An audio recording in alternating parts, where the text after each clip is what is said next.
प्यारे विद्यार्थियों, इस वीडियो के माध्यम से हम देख रहे हैं आपका सैंपल पेपर नंबर 2। और इससे पहले वाले वीडियो में हम देख चुके हैं हिंदी बी का सैंपल नंबर 1। ठीक है।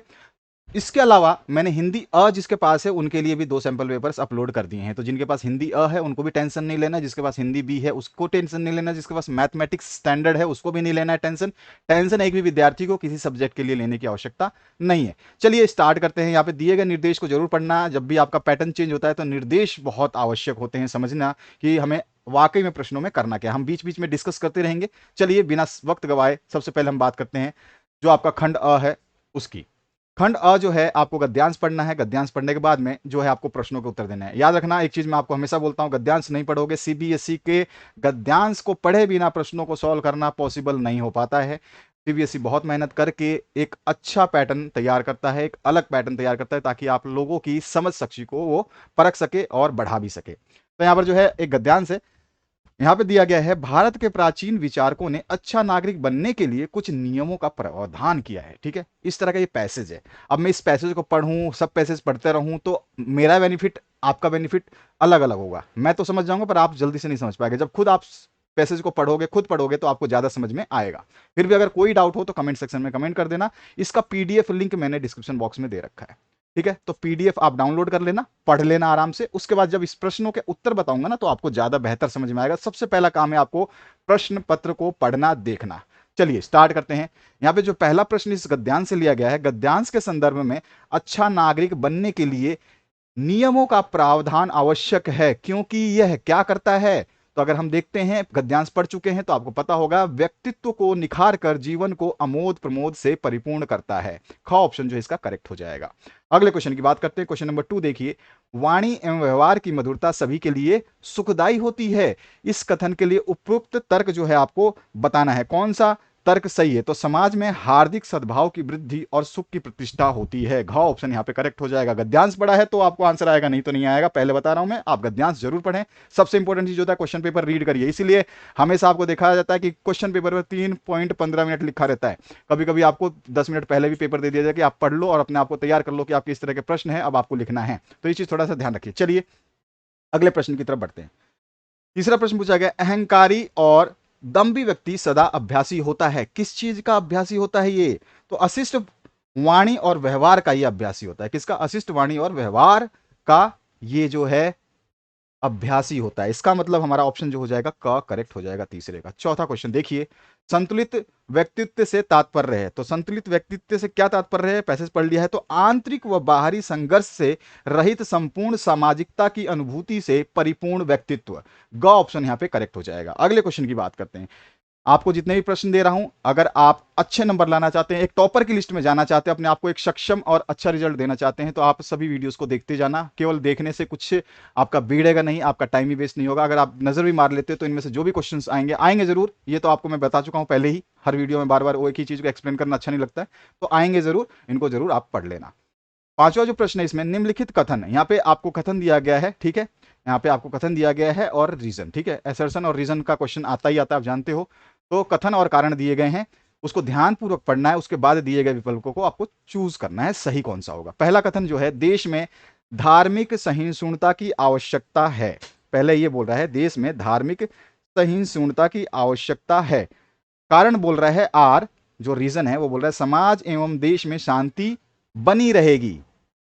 यदि आपने पैसेज पढ़ा है तो पहला ही कथन आपको देखने में लग रहा होगा, देश में धार्मिक सहिष्णुता की आवश्यकता है। बिल्कुल ये कथन सही है, पैसेज अगर आपने ध्यान से पढ़ा है।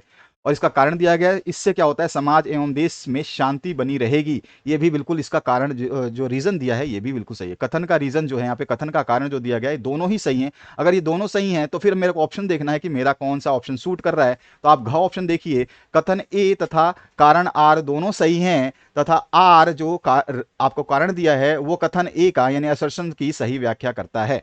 That is the right answer. घ ऑप्शन करेक्ट हो जाएगा। नेक्स्ट क्वेश्चन की बात करते हैं। क्वेश्चन नंबर 2, फिर से गद्यांश। गद्यांश पढ़ना सीख लिया आपने, समझ लिया होगा और इस पेपर को डाउनलोड भी कर लिया होगा आशा करता हूं। जिसको नहीं पता है, वेट लेट जुड़े हमसे तो उनको पीडीएफ बता दूं, डिस्क्रिप्शन बॉक्स में अवेलेबल है। और अगर आपको कोई भी चीज नहीं मिलती है, डिस्क्रिप्शन बॉक्स नहीं मिलता, बहुत सारे बच्चे हैं जो बहुत कुछ जानते हैं पर डिस्क्रिप्शन बॉक्स नहीं जानते, तो आप हमें कमेंट कर दीजिए। आप तक जो भी सुविधाएं हैं, जो भी लिंक है वो पहुंचा दी जाएंगी। कमेंट सेक्शन में कमेंट कर सकते हैं आप। तो यहाँ पर जो है आपका निम्नलिखित गद्यांश को ध्यानपूर्वक पढ़ के इसके आधार पर सर्वाधिक उपयुक्त उत्तर या विकल्प जो है आपको चूज करना है। तो इस पहले आपको पैसेज पढ़ना है, उसके बाद आपको प्रश्नों को जो है समझ लेना है। प्रश्न जब मैं आपको बता रहा हूं आंसर, तो आपको आंसर से कुछ भी नहीं हासिल होगा जब तक आप इस पैसेज को नहीं पढ़ पाओगे। तो पैसेज पढ़ लो, उसके बाद आपको आंसर समझ में आने लग जाएंगे। पहला जो प्रश्न है इसकी बात करें हम, तो इसमें क्या देखो क्या देखा है, दिया क्या गया है, जो अपनी उन्नति के प्रयास में लगा रहता है उसे इतनी फुर्सत नहीं रहती कि हर दम वह दूसरे की स्थिति से अपनी स्थिति की तुलना करता रहे। अगर पैसेज पढ़ लिया है तो पहला ही ऑप्शन आपका इसका सही है। इसके बाद आते हैं पेज नंबर 2 पे, पेज नंबर 3 पे, और इसमें है दूसरा प्रश्न इसी गद्यांश से। तो किसी को अपने से ईर्ष्या करते देख बदले में हम क्या करेंगे, बदले में हम उससे घृणा करने लगते हैं, यही हमारा नेचर है। तो घ ऑप्शन जो है करेक्ट होता है। इसके बाद जो नेक्स्ट है थर्ड पार्ट में क्या पूछा गया, देखिए यहां पूछा गया है, ईर्ष्या का सबसे अच्छा उपचार है कि, इसका उपचार है कि आशापूर्ण ढंग से अपना उद्योग किया जाए, यानी अपना काम किया जाए। ग ऑप्शन जो है इसका करेक्ट हो जाएगा। इसके बाद चौथा प्रश्न देखिए, चौथे प्रश्न में निम्नलिखित कथनों पर विचार कीजिए। पहले तो आपको कथन को विचार करना है, इसके बाद ये ऑप्शंस देगा नीचे, उसको हमें सॉल्व करना है। कुछ चीजें मैं बताऊंगा, यहाँ पे मैंने कुछ नई चीजें डाली हैं जो कमेंट में आप लोगों ने रिक्वेस्ट करी थी, उसके थ्रू मैं सॉल्व करने की कोशिश कर रहा हूँ। आप लोगों को जितना हो सके अच्छे मटेरियल्स प्रोवाइड करने की कोशिश की जा रही है। तो यहाँ पे कथन आप देखिए, पहला कथन है, जो वेग क्रोध में होता है वह ईर्ष्या में नहीं होता, पहला कथन। दूसरा जो है, दूसरे को ईर्ष्या करते देख हम उससे प्रेम करते हैं। आपको अच्छी तरह से पता है कि कथन जो है यहाँ पर आपको समझ में आ रहा होगा कि कौन सा गलत है कौन सा सही है। हम टिक करते हुए चलते हैं। तो यहाँ पर हम जो पहला कथन है इसी को विचार करके हम टिक करते हुए चलते हैं, कौन सा कथन सही है कौन सा नहीं है, तो हम काटते जाएंगे तो हमारे को आंसर आसानी से मिल जाएगा। देखिए आपने अगर पैसेज पढ़ लिया, पैराग्राफ पढ़ लिया, तो पहला जो यहाँ पे लाइन दी गई है, जो वेग क्रोध में होता है वह ईर्ष्या में नहीं होता, ये बिल्कुल कथन सही है क्योंकि ये पैराग्राफ में हमने पढ़ा है। दूसरा कथन, दूसरे को ईर्ष्या करते देख हम उससे प्रेम करते हैं, बिल्कुल नहीं करते, ये पैसेज में ऐसा नहीं लिखा हुआ है। क्रोध और ईर्ष्या में बराबर वेग होता है, नहीं होता है, ये भी पैसेज में इंडिकेट नहीं किया गया, यानी कि एक ही चीज इंडिकेट की गई है। जो मैंने पैसेज पढ़ा है उसके हिसाब से पहला कथन ही सही दिखाई दे रहा है, तो ऑप्शंस में आसानी से चूज कर सकता हूं, केवल एक सही है, यानी कि का ऑप्शन जो है करेक्ट हो जाएगा। कौन सा कथन सही है पूछ रहा है ये, ठीक है, तो हमने फर्स्ट ऑप्शन जो है टिक कर दिया। इसके बाद आपका पांचवा जो प्रश्न है इसी से, प्रकृति के कानून में ईर्ष्या क्या है। तो प्रकृति क्या कहती है, प्रकृति कहती है कि ये एक पाप या जुर्म है, तो का ऑप्शन जो है करेक्ट हो जाएगा। अब आते हैं हम आपका नेक्स्ट जो क्वेश्चन है तीसरे प्रश्न पे, निर्देशानुसार पदबंध, ध्यान रखना पदबंध। अब इसी में बताऊंगा मैंने क्या लिखा है नीले कलर में, जो आंसर्स आप देख रहे हैं क्या है, ये मैं बताता रहूंगा आपको। बहुत चीजें दे रहा हूं मैं जो आपने अभी तक नहीं पढ़ा होगा। बहुत सारे विद्यार्थी तबियत वगैरह खराब हो, किसी पर्सनल प्रॉब्लम से स्कूल नहीं जा पाए हों, जिस दिन ये क्लास लगी हो नहीं जा पाए हों, उसकी वजह से कुछ विद्यार्थियों ने मुझे बहुत भावुक रूप से जो है कमेंट किया कि सर कुछ मेरी रिक्वेस्ट है उसको पूरा कर सकते हैं तो आप कर देना। तो हमने भी सोचा क्यों ना, जब बच्चे ने रिक्वेस्ट करी तो हम उसको पूरा करें। तो यहाँ पे देखिए, निर्देशानुसार पदबंध पर आधारित 5 बहुविकल्पीय प्रश्नों में से 4 को उत्तर देने हैं। यही निर्देश कहता है कि निर्देश आप जरूर पढ़ें कि आपको 4 में से 5 करने हैं, 5 में से 4 करने हैं या सारे करने हैं, इसीलिए निर्देश पढ़ना आवश्यक है, ठीक है। आप पता चला कि आप सारे करने में लग गए तो आपका टाइम वेस्ट हो जाएगा, ठीक है। जितना पूछा जाए एग्जामिनर उतना ही आपको करना है। चलिए, सबसे पहले बात मेरे से एक बच्चे ने पूछा मुझे कमेंट करके कि सर पदबंध जो होता है उसको थोड़ा सा एक बार डिफाइन कर देना कि ये होता क्या है। तो यहाँ पे मैंने आपको पदबंध की डेफिनेशन लिख करके समझाने की कोशिश की है कि कई पदों के योग से बने वाक्यांश को, ठीक है, कई पदों के, देखो यहाँ पे आप ये वाक्यांश जो अंडरलाइन किया गया है ये पदबंध है। अब ये जो है एक पद और दो पद से मिला हुआ है, पहला पद होश है और दूसरा है आया, ठीक है। तो कई पदों के योग से बने वाक्यांश जो एक ही पद का काम करते हैं, मतलब होश आया, ये मतलब होश और आया अलग अलग नहीं है, होश आया मतलब ये एक ही पदबंध हो गया, जुड़ करके ये दोनों एक चीज को बता रहे हैं केवल, ठीक है, उसे ही हम पदबंध कहते हैं। सिंपल सेंटेंस में आपको एक लाइन में समझ में आ गई होगी।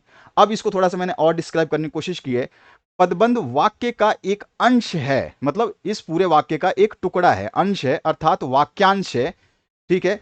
इसलिए पदबंध को पूरा वाक्य समझने की भूल नहीं करनी चाहिए। ध्यान रखना कि आप मत सोचे कि ये केवल आपने पदबंध दे दिया आपको अंडरलाइन करके तो ये पूरा वाक्य को इंडिकेट कर रहा है, नहीं करता है इंडिकेट, ठीक है। ये एक छोटा सा टुकड़ा है इस पूरे वाक्य में। दूसरी चीज इसमें बताई है मैंने, पदबंध में एक से अधिक पद होते हैं। मैंने आपको बताया कि पदबंध जो होगा उसमें एक से हमेशा अधिक पद होगा, अगर एक से अधिक पद नहीं है तो पदबंध नहीं होगा।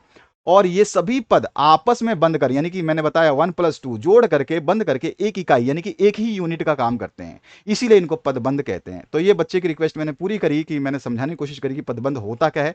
और डिटेल के लिए आप आराम से जुड़े रहिए, जितना समय मिलेगा, जैसे जैसे हमारे पास समय मिलेगा आपको हर चीज बताते रहेंगे। आप बस कमेंट में आप अपनी इच्छा व्यक्त कर सकते हैं, आपको जो ही समस्या है उसको सुलझाया जाएगा।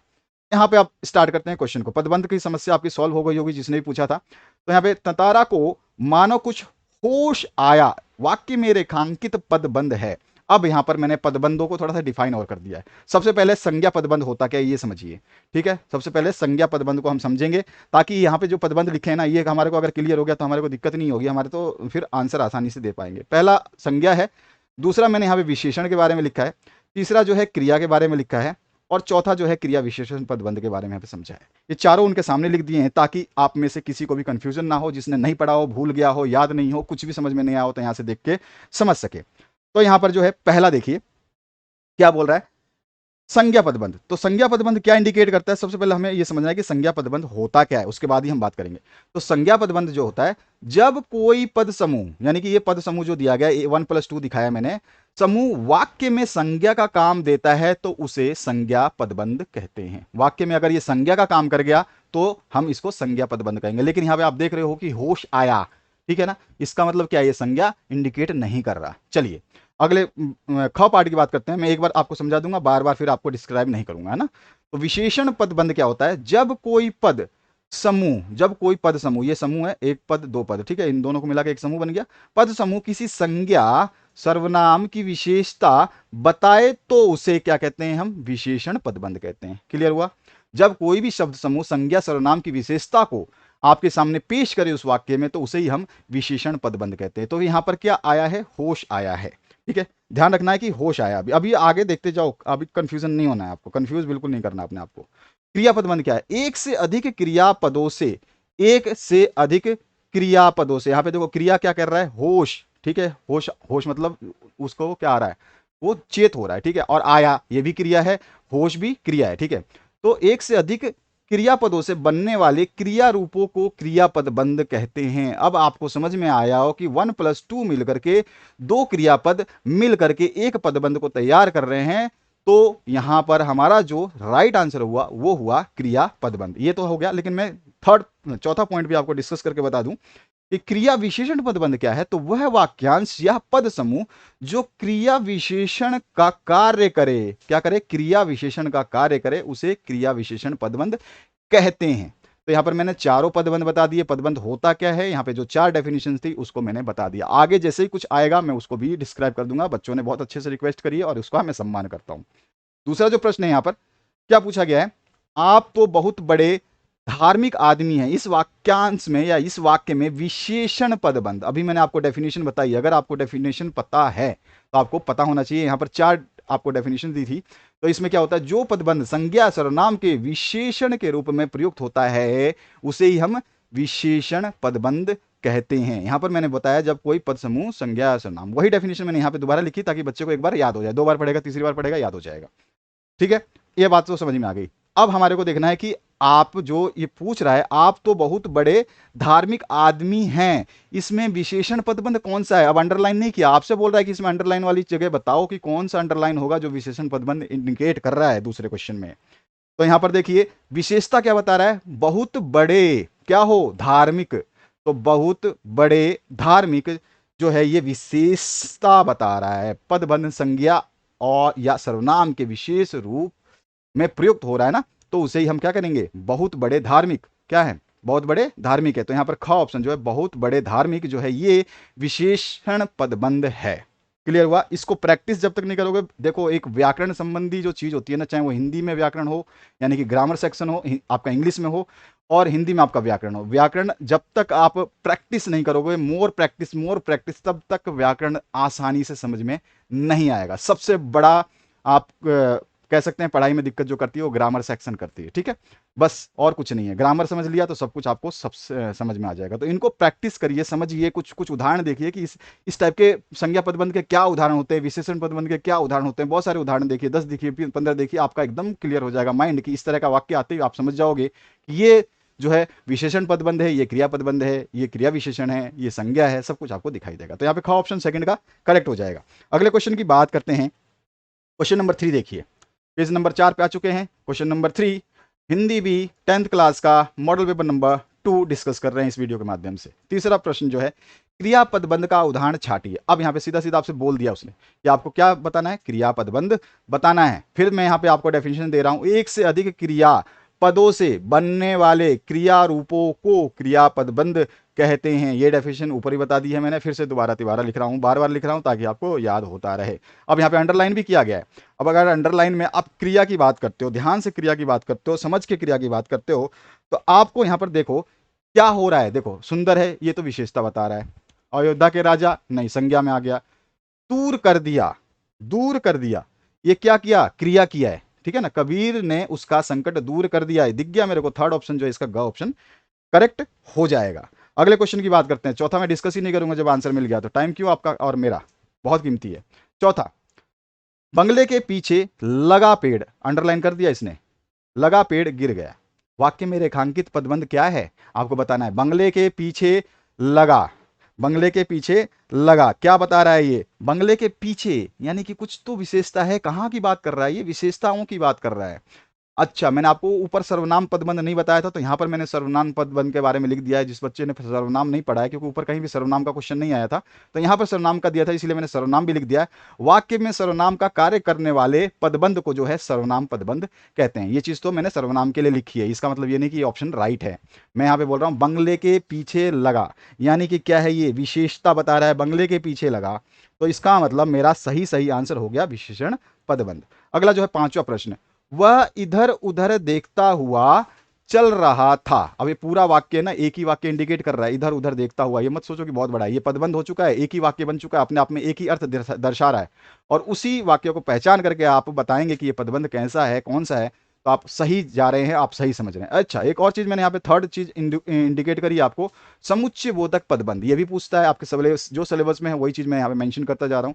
तो समुच्चय बोधक पदबंध क्या होते हैं, जो शब्द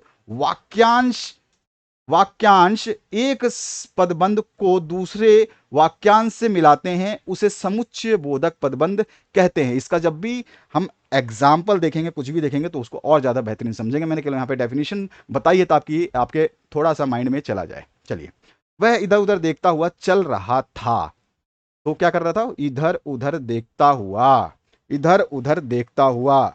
इसका मतलब क्या बता रहा है वो, कि इसमें क्रिया भी हो रही है, इधर उधर देख भी रहा है, और वो क्या कर रहा है, इधर उधर देखता हुआ, ठीक है ना, इधर उधर देखता हुआ। इसका मतलब क्या है कि क्रिया भी बता रहा है और ये विशेषता भी बता रहा है। वो क्या कर रहा है, काम भी कर रहा है और इधर उधर देख भी रहा है, तो क्रिया विशेषण पदबंध जो है इसमें शामिल हो गया। ख ऑप्शन करेक्ट। आते हैं हम नेक्स्ट क्वेश्चन की तरफ। नेक्स्ट जो क्वेश्चन है इसमें निर्देशानुसार रचना के आधार पर वाक्य भेद पर आधारित 5 बहुविकल्पीय प्रश्नों में से 4 के उत्तर आपको देने हैं। हमेशा निर्देश जरूर पढ़ें, ये आपसे रिक्वेस्ट रहेगी। पैटर्न चेंज होता है तो जरूर पढ़ें, एक बार जरूर पढ़ें। अब यहां पर जो है पहला हमारे से सीधा सीधा बोला, रचना के आधार पर वाक्य भेद। आप जानते हैं रचना के आधार पर हम 3 तरह के वाक्यों को पढ़ते हैं, जिसमें मिश्र वाक्य, सरल वाक्य और संयुक्त वाक्य आता है। इन तीनों को पहले हम डिफाइन कर लेते हैं, ताकि हम आगे बढ़ने से पहले, जब बच्चे ने मेरे से एक चीज पूछी थी, मैं उसको 4 चीजें दे रहा हूं, तो उस चीज को समझ ले। तो देखिए, सबसे पहले कि ये जो आपका ऐसे वाक्य जिसमें एक क्रिया और एक कर्ता, यानी कि एक ही क्रिया करने वाला हो, एक ही कर्ता हो, तो उसे सिंपली हम सरल वाक्य या साधारण वाक्य के नाम से जानते हैं। पहली चीज समझ में आ गई आपको। मिश्र वाक्य क्या होता है, जिन वाक्यों में एक मुख्य उपवाक्य हो और अन्य गौण उपवाक्य हो, जो आपस में किससे जुड़ते हैं। ध्यान रखना, यहाँ पे बहुत इंटरेस्टिंग चीज बता रहा हूं, इसको अगर समझ लिया तो आपका क्वेश्चन सॉल्व होना है। जो आपस में की से या जो से, क्योंकि से, जितना से, उतना से, जैसे से, वैसे से, जब से, तब से, जहां से, वहां से, जिधर से, उधर से, अगर से, यदि, तो, यद्यपि, तदापि आदि से जो है मिले जुले रहते हैं, इन दोनों से, इन शब्दों से जोड़े जाते हैं, उन्हें ही हम कहते हैं मिश्र वाक्य। अब ध्यान रखना कि ये चीजें अगर आपको दिखाई दे किसी पूरे आपके वाक्यांश में, तो समझ जाना वो मिश्र वाक्य है। अभी हम जब आंसर देखेंगे तो आपको समझ में आ जाएगा। अब इसके आगे एक और आपका बचा है। हमने सरल वाक्य देख लिया, ठीक है, आपका मिश्र वाक्य देख लिया। अब बात करते हैं हम संयुक्त वाक्य की।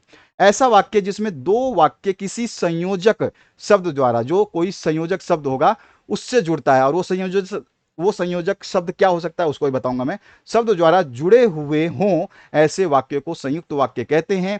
और संयोजक में जो है और का प्रयोग होता है, लेकिन का प्रयोग होता है, अथवा का प्रयोग होता है, परंतु का प्रयोग होता है। ऐसे शब्दों का समावेश किया जाता है किसमें? आपके संयुक्त वाक्यों में। अब आप आसानी से समझ चुके होंगे कि आपके आंसर्स क्या क्या होने वाले हैं।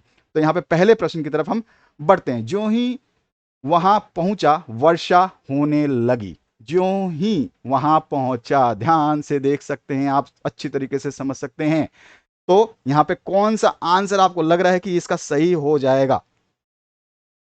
आपको साफ साफ दिख रहा है, ज्यों ही वह पहुंचा वर्षा होने लगी। ये सीधा सीधा इसने क्या बोला है कि ये मिश्र वाक्य है। आपको मैंने यहां दे दिया किससे जुड़ा रहेगा, जो, ज्यों की, जितना, उतना, जैसे, वैसे, ये सब जुड़ा रहता है तो हमारा मिश्र वाक्य हो जाता है। तो ये मिश्र वाक्य तो दिया है, लेकिन इसका सरल वाक्य में बिल्कुल सिंपल एक ही कर्ता होगा और एक ही जो है क्रिया होगी। यानी कि हम बोलेंगे सीधा सीधा कि उसके पहुंचते ही वर्षा होने लगी। यहाँ पे कर्ता वही है और वही पहुंचा और वर्षा होने लगी। तो का ऑप्शन जो है इसका करेक्ट हो जाएगा। सरल वाक्य में हम इसको जो है रूपांतरित कर चुके हैं। का ऑप्शन जो है इसका करेक्ट हो जाएगा। इसके बाद जो नेक्स्ट क्वेश्चन है, सेकंड क्वेश्चन देखिए, तुम वहां जाओ और उसे लेकर आओ। देखो इसको और से जोड़ दिया गया है। अभी आप समझ चुके होंगे, यहाँ पे मैंने डेफिनेशन आपको अच्छे तरीके से बताई है। अगर आप देख रहे हैं डेफिनेशन, समझ रहे हैं, वीडियो को स्किप करे बिना अगर आप समझ रहे हैं एक एक चीज को, तो आपको बहुत कुछ मिलने वाला है। तो यहाँ पे सीधा सीधा आप वाक्य का भेद आसानी से बता सकते हैं कि ये कैसा वाक्य है। तो आंसर हमारा हो गया, सभी को पता चल चुका होगा, ये आपका संयुक्त वाक्य है। ग ऑप्शन जो है करेक्ट हो जाएगा। यहाँ पे डेफिनेशन इसीलिए लिखी थी मैंने, जब बच्चे ने परेशानी बताई तो मैं समझ चुका था उस बच्चे को काफी तकलीफ है, इसलिए मैंने जो है ये समस्या सुलझाई है। अब यहां पर देखते हैं हम तीसरे प्रश्न को। ये डेफिनेशंस याद रखेंगे, आगे बढ़ते जाएंगे, क्वेश्चंस में कोई भी दिक्कत नहीं आएगी। तीसरा प्रश्न देखिए, राजू हिंदी पढ़ने के लिए शास्त्री जी के घर गया। इस वाक्य का मिश्र वाक्य में रूपांतरण करना है। इस वाक्य को आपको मिश्र वाक्य बनाना है। मैंने मिश्र वाक्य की खासियत बता दी है आपको। तो यहां पर सीधा सीधा आप जब देखोगे तो आपको समझ में आ जाएगा कि मिश्र वाक्य कौन सा यहां पे इंडिकेट कर रहा है। तो सीधा सीधा यहां पे देख रहे हो, राजू शास्त्री जी के घर गया, क्योंकि आ गया है। और क्योंकि आप देखोगे तो यहां पर क्योंकि यहां पे यूज हो रहा है, और किस में हो रहा है, ये मिश्र वाक्य में। देखा है मैंने क्या कहा, डेफिनेशन, उसे क्या कहते हैं, मिश्र वाक्य कहते हैं। डेफिनेशन में ही छुपा है आंसर, डेफिनेशन याद है तो सब कुछ याद है। तो राजू शास्त्री जी के घर गया क्योंकि उसे हिंदी पढ़ने थी। का ऑप्शन जो है करेक्ट हो जाएगा। तीसरा प्रश्न हमारा हो चुका है। आते हैं हम चौथे प्रश्न पे।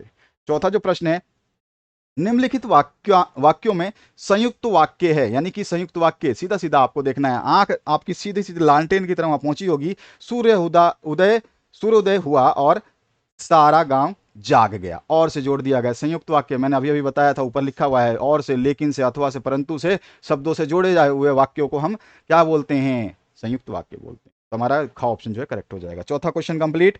पांचवें क्वेश्चन की तरफ मूव कर रहे हैं।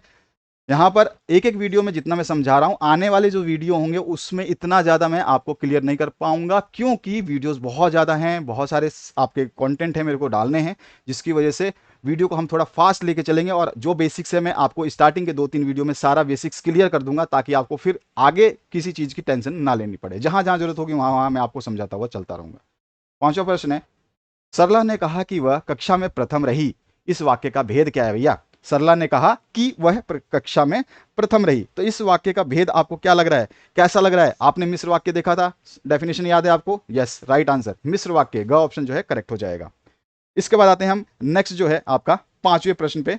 इसका एमसीक्यू खत्म हो चुके हैं। पांचवें प्रश्न में समास पर आधारित 5 बहुविकल्पीय प्रश्नों में से 4 ही करने हैं आपको। अब समास को भी मैंने एक्सप्लेन कर दिया यहाँ पे। सबसे पहला काम, समास में तत्पुरुष समास की बात करते हैं। इस समास में साधारणतः प्रथम पद विशेषण और द्वितीय पद विशेष्य होता है। ये चीज आपको समझ में आई? पहला पद जो है आपका वो क्या होगा, विशेषण होगा, और द्वितीय पद विशेष्य होगा। आप आगे जैसे जैसे एग्जाम्पल देखोगे समझ में आता जाएगा। डेफिनेशंस इतनी है कि आप याद करते करते कंफ्यूज हो जाओगे, अगर आपने अपने क्लास को अटेंड नहीं किया, टीचर से ढंग से नहीं पढ़ाया तो। दूसरा जो कर्मधारय समास होता है, वो कर्मधारय समास में क्या होता है, व्यक्ति, वस्तु आदि की विशेषता का बोध होता है भैया। ठीक है, कर्मधारय समास में विग्रह में जो है क्या आएगा, है, जो, के, समान, है, जो, तथा रूपी शब्द जो भी मतलब इस तरह के है, समान, के, मतलब उसको हम कंपेयर करते हैं तो कर्मधारय समास वहां पे आता है। हम देखेंगे आगे चल के, इनके एग्जाम्पल्स भी देखेंगे। यहाँ पे एक और समास का यहाँ पे दिया गया आपसे, अव्ययी भाव समास क्या होता है, द्विगु समास को नीचे समझा दूंगा। तो इसमें पहला पद जो है वो क्या होता है, उपसर्ग होता है। यानी कि पहला पद ही आपका उपसर्ग और प्रत्यय, यानी कि पहला पद जो है उपसर्ग होगा। उपसर्ग प्रत्यय आपने पढ़ा है, जैसे अ जुड़ा हो, आ जुड़ा हो, कुछ भी जुड़ सकता है, अनु जुड़ सकता है, प्रति, हर, भर, ठीक है, नी, नीर, यथा, आवत, ये सारे के सारे जो है शब्द जो है उसमें जो है उपसर्ग शब्द का बोध आपको देखने को मिलेगा। अब यहां पे क्या है, अब सीधा सीधा पहला प्रश्न हम पढ़ते हैं ताकि हम आगे बढ़ सकें। पाठशाला समस्त पद में कौन सा समास है? पाठशाला, पाठशाला समस्त पद है ये, और इसमें कौन सा समास है ये आपसे पूछा गया है। अगर आप ध्यान से देखेंगे तो इस समास में साधारणतः प्रथम पद विशेषण पाठ प्लस शाला द्वितीय पद विशेष्य होता है, तो यहां पे हमारे को आभास हो रहा है कि इसमें तत्पुरुष समास है, का ऑप्शन जो है करेक्ट हो जाएगा। दूसरे क्वेश्चन की बात करते हैं, इसमें ध्यान मग्न का समास विग्रह होगा। ध्यान मग्न का समास विग्रह आपसे पूछ रहा है दूसरे क्वेश्चन में, और ध्यान मग्न का जब आप सीधा सीधा कह सकते हो कि ध्यान में मग्न, ध्यान में मग्न, यानी कि इसमें क्या हो रहा है, आपका जो विग्रह कैसा आ रहा है, विग्रह आ कैसा रहा है, तो आपको समझना है कि ये कैसा विग्रह आ रहा है। तो ध्यान में मग्न यानी कि ध्यान में मग्न कौन सा है, ग ऑप्शन जो है करेक्ट हो जाएगा। तो ये ध्यान मग्न का समास विग्रह जो होगा वो ग ऑप्शन जो है करेक्ट हो जाएगा, ध्यान में मग्न। तीसरे प्रश्न की बात करें, निम्नलिखित युग्मों पर, यहाँ पे जोड़ियां दी गई हैं, इस पर विचार करना है आपके सामने। यहाँ समस्त पद है और यहाँ पे समास विग्रह, उसका समास दिया गया, समास, ये समस्त पद है, उसका समास का नाम लिखा गया। ठीक है, यहाँ पे मैं द्विगु का समास का जो है डेफिनेशन दे दिया है। इस समास में प्रयुक्त संख्या किसी समूह को दर्शाती है, किसी अर्थ को नहीं, यानी कि जब भी द्विगु समास की बात होगी वहां संख्याओं की बात होगी, हम देखेंगे संख्याओं को भी समझेंगे। और एक और बचा आपका बहुब्रीहि समास, जिसका डेफिनेशन मैंने नहीं दिया था, अब देख लीजिए यहां पर, जब दो पद मिलकर के तीसरा पद बनाते हैं, जब दो पद मिलें और बना दे क्या तीसरा पद, तब वो तीसरा पद जो है प्रधान हो जाता है, वही मेन हो जाता है। इसका विग्रह करने वाला है जो जिसका, जिसकी, जिसके, वह आदि जो है से जोड़े हुए रहते हैं। ठीक है, अब समझ में आ गया आपको। अब हम बढ़ते हैं इस समस्त पद और समास की तरफ। तो यहाँ पे थर्ड जो क्वेश्चन है, इसमें सबसे पहला देखिए, सुमृत्यु, इसमें कर्मधारय समास है, बिल्कुल सही है, ये हमारा पहला ऑप्शन सही दे रहा है। दीन बंधु द्विगु समास है, नहीं, द्विगु समास की डेफिनेशन हमने पढ़ी है, उसमें संख्या या समूह को कोई बात होती है ना, किसी अर्थ की बात नहीं होती। यहाँ पे दीन बंधु में कौन सी संख्या समूह दिख रहा है आपको, कोई 3 4 5 कुछ लिखा हुआ नहीं है, 3 नहीं लिखा, तो हमारा सीधा सीधा ये द्विगु समास नहीं है। इसका मतलब है हमारा पहला दूसरा ऑप्शन जो है गलत है। अगर मैं तीसरे ऑप्शन की बात करूं, प्रतिदिन, प्रतिदिन अभी हमने देखा इस टाइप का, तो ये क्या है, प्रतिदिन अव्ययीभाव समास है। यस, ये अव्ययीभाव समास है, तो हमारा ये आंसर भी सही है। अब आगे बढ़ते हैं चौथे पे। यहां पे बोला है स्नेहहीन, ये क्या है, बहुब्रीहि समास है? नहीं, स्नेहहीन जो है बहुब्रीहि समास नहीं है, तो हमारा ये भी आपका गलत है। अब हमारे पास ऑप्शंस आ चुके हैं कि हमारे दो चीजें इसमें सही है। अब हम देखते हैं कौन सा सुमेलित है। यहाँ पर ऑप्शन देखिए, पहला सही है और तीसरा सही है, उसके अलावा सारे गलत हैं। तो हम देखते हैं पहला और तीसरा सही है, कई ऑप्शन आपका सही है, बाकी आपको देखने नहीं है। अगले क्वेश्चन की तरफ बढ़ते हैं।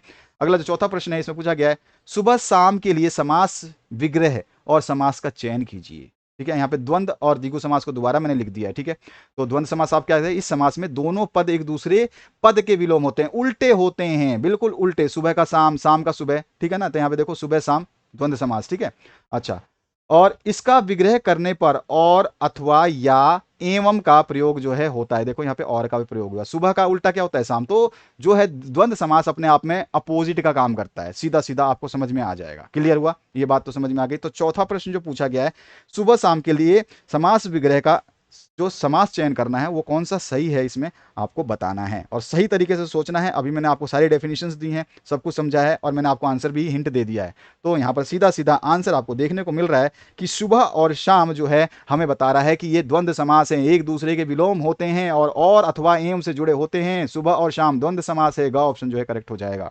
अगले क्वेश्चन की बात करते हैं, क्वेश्चन नंबर 5, त्रिदेव। अभी आगे आपको नाम से ही पता चल गया कि ये तीन चीजों की बात कर रहा है। इसका मतलब क्या होता है कि द्विगु समास होता है। मैंने आपको स्टार्टिंग में बताया था कि द्विगु समास में क्या होता है, संख्याओं को बताया जाता है, किसी समूह को दर्शन होते हैं। तो यहाँ पर देखिए वो त्रि मतलब तीन और देव का समास विग्रह और भेद कौन सा होगा आप समझ चुके हैं, यानी कि यहाँ पर हो जाएगा तीन देवों का समूह, है ना, त्रिदेव, और वो कौन सा होगा अभी अभी मैंने बताया आपको, द्विगु समास। तो यहाँ पर जो है का ऑप्शन करेक्ट हो जाएगा। आगे बढ़ते हैं, बेसिक्स मैंने क्लियर कर दिए जहां तक है आपके ग्रामर्स के।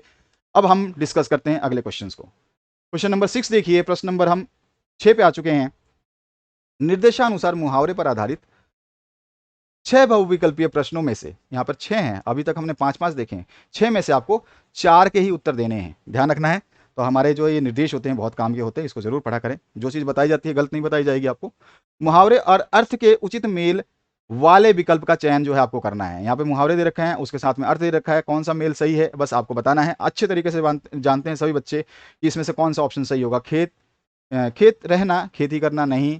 गुस्सा पीना, क्रोध को रोकना, ये बिल्कुल सही है।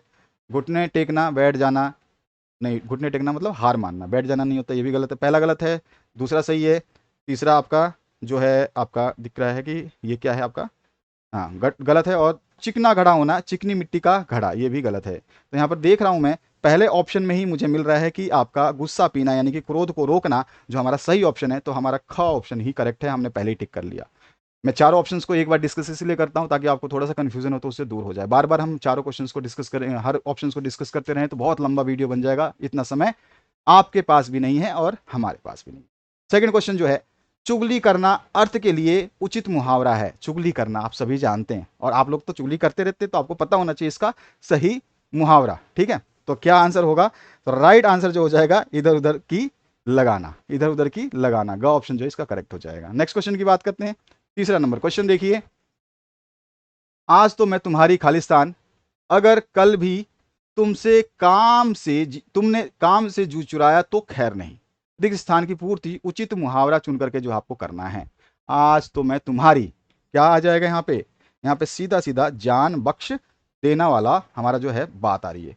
आज तो मैं तुम्हारी जान बख्श देना, तो यहाँ पे ये वैसे गलत लिखा है, मैंने आज तो मैंने तुम्हारी जान बख्श दी, अगर कल भी तुमने काम से जी चुराया तो खैर नहीं। तो यहाँ पे देना ना द के दी होती, ठीक है। तो यहाँ पर जो है ग ऑप्शन एक्चुअली करेक्ट होगा, लेकिन यहाँ पे मिस प्रिंट है, कोई इशू नहीं है, ग ऑप्शन जो है इसका राइट आंसर जो है हो जाएगा, ठीक है। तो यहाँ पर आपका ग option third question complete. Next question की बात करते हैं। यहाँ पर चौथा देखिए, पति की मृत्यु के पश्चात तो उसका पुत्र ही उसके लिए खालिस्तान है।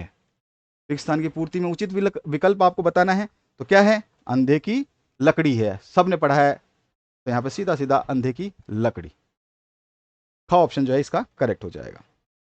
नेक्स्ट जो क्वेश्चन है पांचवा, इसमें देखिए ध्यान से, रेखांकित अंश के लिए कौन सा मुहावरा प्रयुक्त होगा। यहाँ पे रेखांकित अंश देखिए, पुरानी परंपराओं का ही अनुसरण अनुसरण करते हो, वैसे तो इतनी बातें करते हो, परंतु वास्तव में तुम पुरानी परंपराओं का अनुसरण करते हो। मतलब तुम बातें तो काफी करते हो लेकिन पुरानी रीति रिवाजों को मानते हो। तो सीधे सीधे इसने पूछा है कि कैसा ये मुहावरे का जो है हम उचित अंश जो है कौन सा प्रयोग कर सकते हैं, तो लकीर का फकीर, जैसे का तैसा, है ना। तो यहाँ पर जो है ग ऑप्शन जो है इसका करेक्ट हो जाएगा, लकीर का फकीर। नेक्स्ट जो क्वेश्चन है उसकी बात करते हैं। आप देख सकते हैं कि कितना स्टैंडर्ड है क्वेश्चंस का, इस तरह के क्वेश्चंस एग्जाम में आपको देखने को मिलेंगे। इसलिए अभी अगर आपने प्रैक्टिस कर ली तो एग्जाम में आपको देखने का मौका नहीं मिलेगा। पेपर और कॉपी और पेन से आपकी नज़र हटेगी नहीं, लिखते लिखते आपके हाथ दुखेंगे नहीं, क्योंकि आप लिखते रहेंगे और प्रश्नों को सॉल्व करते रहेंगे और आप पहले से प्रैक्टिस कर लेते हैं। छठा क्वेश्चन जो है, उदास होना अर्थ के लिए उचित मुहावरा है। उदास होने का मतलब क्या होता है यहाँ पे हो जाएगा सीधा सीधा चेहरा उतरना। क्यों तेरा चेहरा उतरा पड़ा है, यही बोलते हैं, तो चेहरा उतरना, घ ऑप्शन जो इसका करेक्ट हो जाएगा। नेक्स्ट क्वेश्चन है सातवें प्रश्न पे आ चुके हैं।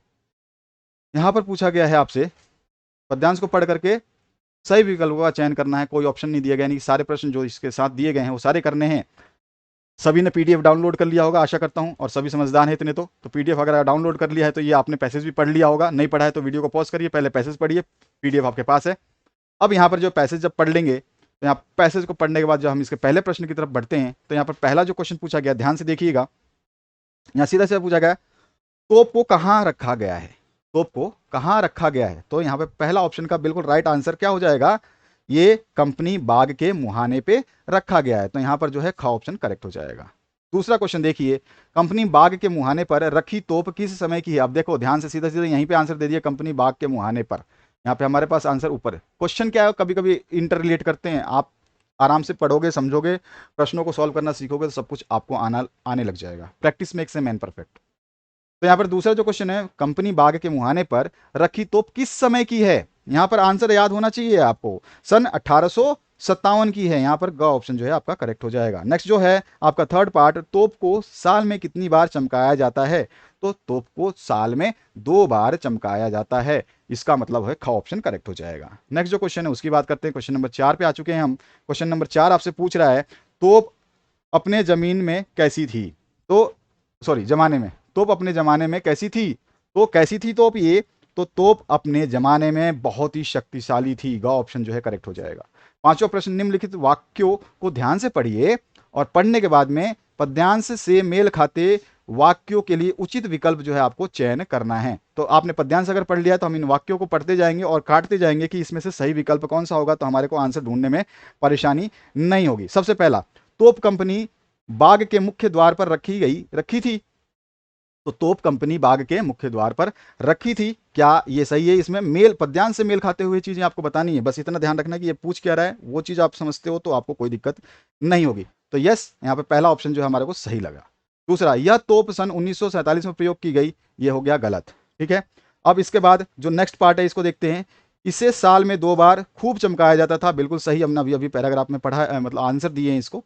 और इसके बाद जो है आपका नेक्स्ट जो पार्ट है इसमें क्या बोला गया चौथे में, कंपनी बाग में सुबह शाम पशु चरने आते थे, नहीं, पद्यांश में ऐसा कुछ भी जिक्र नहीं है।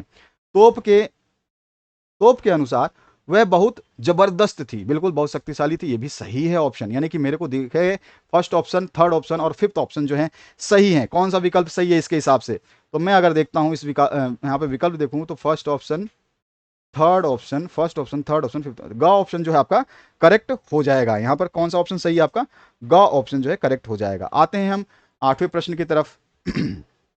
प्रश्न नंबर 8 है और प्रश्न नंबर भी 8 है।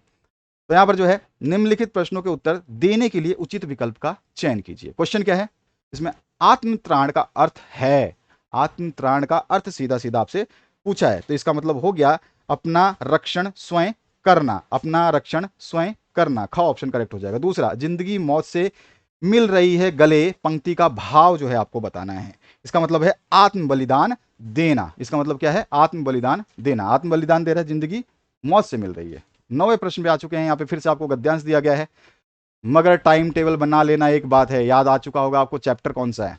पहला प्रश्न यहाँ पूछा गया है, उसकी बात करें। सभी गद्यांश जरूर पढ़ें, पीडीएफ आपके सामने है, पीडीएफ अगर नहीं डाउनलोड करिए कर लेना, डिस्क्रिप्शन बॉक्स में अवेलेबल है। कोई भी दिक्कत आती है, पीडीएफ नहीं मिल रही है, कोई प्रॉब्लम है, आप कमेंट सेक्शन में कमेंट कर सकते हैं, you are welcome to comment, ठीक है, तो आपको कोई दिक्कत नहीं होगी।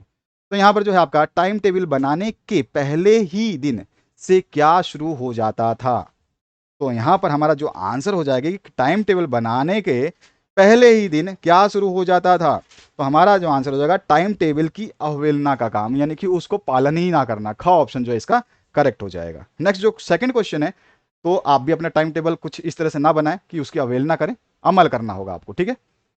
दूसरा क्वेश्चन, लेखक कहां जाते ही सब कुछ भूल जाता था, वो कहां जाता था, लेखक सब कुछ भूल जाता था। तो अच्छी तरह से आप जानते हैं, इस पार्ट को ढंग से पढ़ चुके हैं, खेल के मैदान में उसकी बहुत ज्यादा रुचि थी, खेल में बहुत ज्यादा रुचि थी उसकी, तो खेल के मैदान में वो सब कुछ भूल जाता था, ग ऑप्शन जो है आपका करेक्ट हो जाएगा। क्वेश्चन नंबर 3 देखिए, यहाँ पर असर्शन और रीजन की बातें हो रही हैं, यानी कि क्वेश्चन फिर से आपको थोड़ा सा डाउटफुल जो है आपको मतलब सोचने में विवश करेगा। यहाँ पे देखिए, कथन और कारण जो है दोनों को ध्यान से पढ़ना है और फिर हमें विकल्पों का चयन करना है। हम यहाँ पे कथन और कारण जैसे ही पढ़ेंगे, हमको अगर कथन सही लगेगा तो हम टिक कर देंगे, और खराब लगेगा तो, गलत लगेगा तो हम उसको काट देंगे, ताकि हमको ऑप्शंस देखने में समझ में आ पाए। इस तरह से आंसर्स एमसीक्यू के कई तरीके से सॉल्व किए जाते हैं। मेरा तरीका ये है, आप अगर चाहें तो इसको आजमा सकते हैं, अन्यथा आप जो करते हैं वैसे भी कर सकते हैं।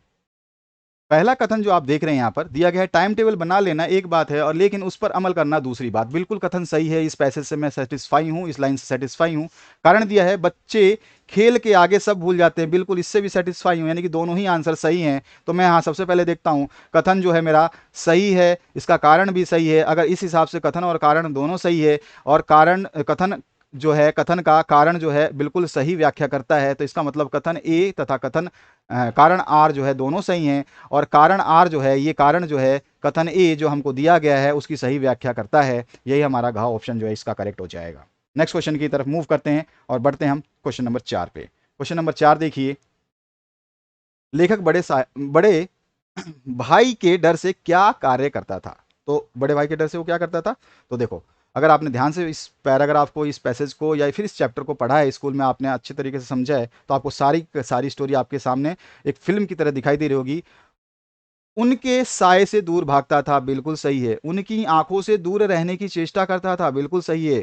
कमरे में दबे पांव आता था, ये भी सही है। इसका मतलब क्या है कि उपरोक्त सभी सही है। चौथे का ऑप्शन क्या हो गया, उपरोक्त सभी सही है। 5वें क्वेश्चन की बात करते हैं, सिर पर नंगी तलवार लटकना मुहावरे का क्या अर्थ है, तो इसका अर्थ है खतरे का अत्यधिक समीप होना। सिर पर आ चुका है मतलब, तो खतरे का अत्यधिक समीप होना, ग ऑप्शन जो है करेक्ट हो जाएगा। नेक्स्ट क्वेश्चन की बात करते हैं, निम्नलिखित प्रश्नों के उत्तर देने के लिए उचित विकल्प का चयन आपको करना है। यहाँ पे कोई ऐसा नहीं दिया कि आपको कितने प्रश्न करने हैं, सीधा सीधा यहाँ पे देख सकते हैं 2 प्रश्न करोगे तो 2 नंबर मिल जाएंगे। तो पहला प्रश्न जो है, निम्नलिखित वाक्यों में से कौन सा वाक्य तारा के चरित्र को प्रदर्शित करता है। यहाँ पे वाक्य दिए गए हैं, विकल्प दिए गए हैं, इन विकल्पों में से हम चयन करेंगे। सबसे पहले हम इन वाक्यों को देखेंगे कि इसमें कौन सा सही है और कौन सा गलत।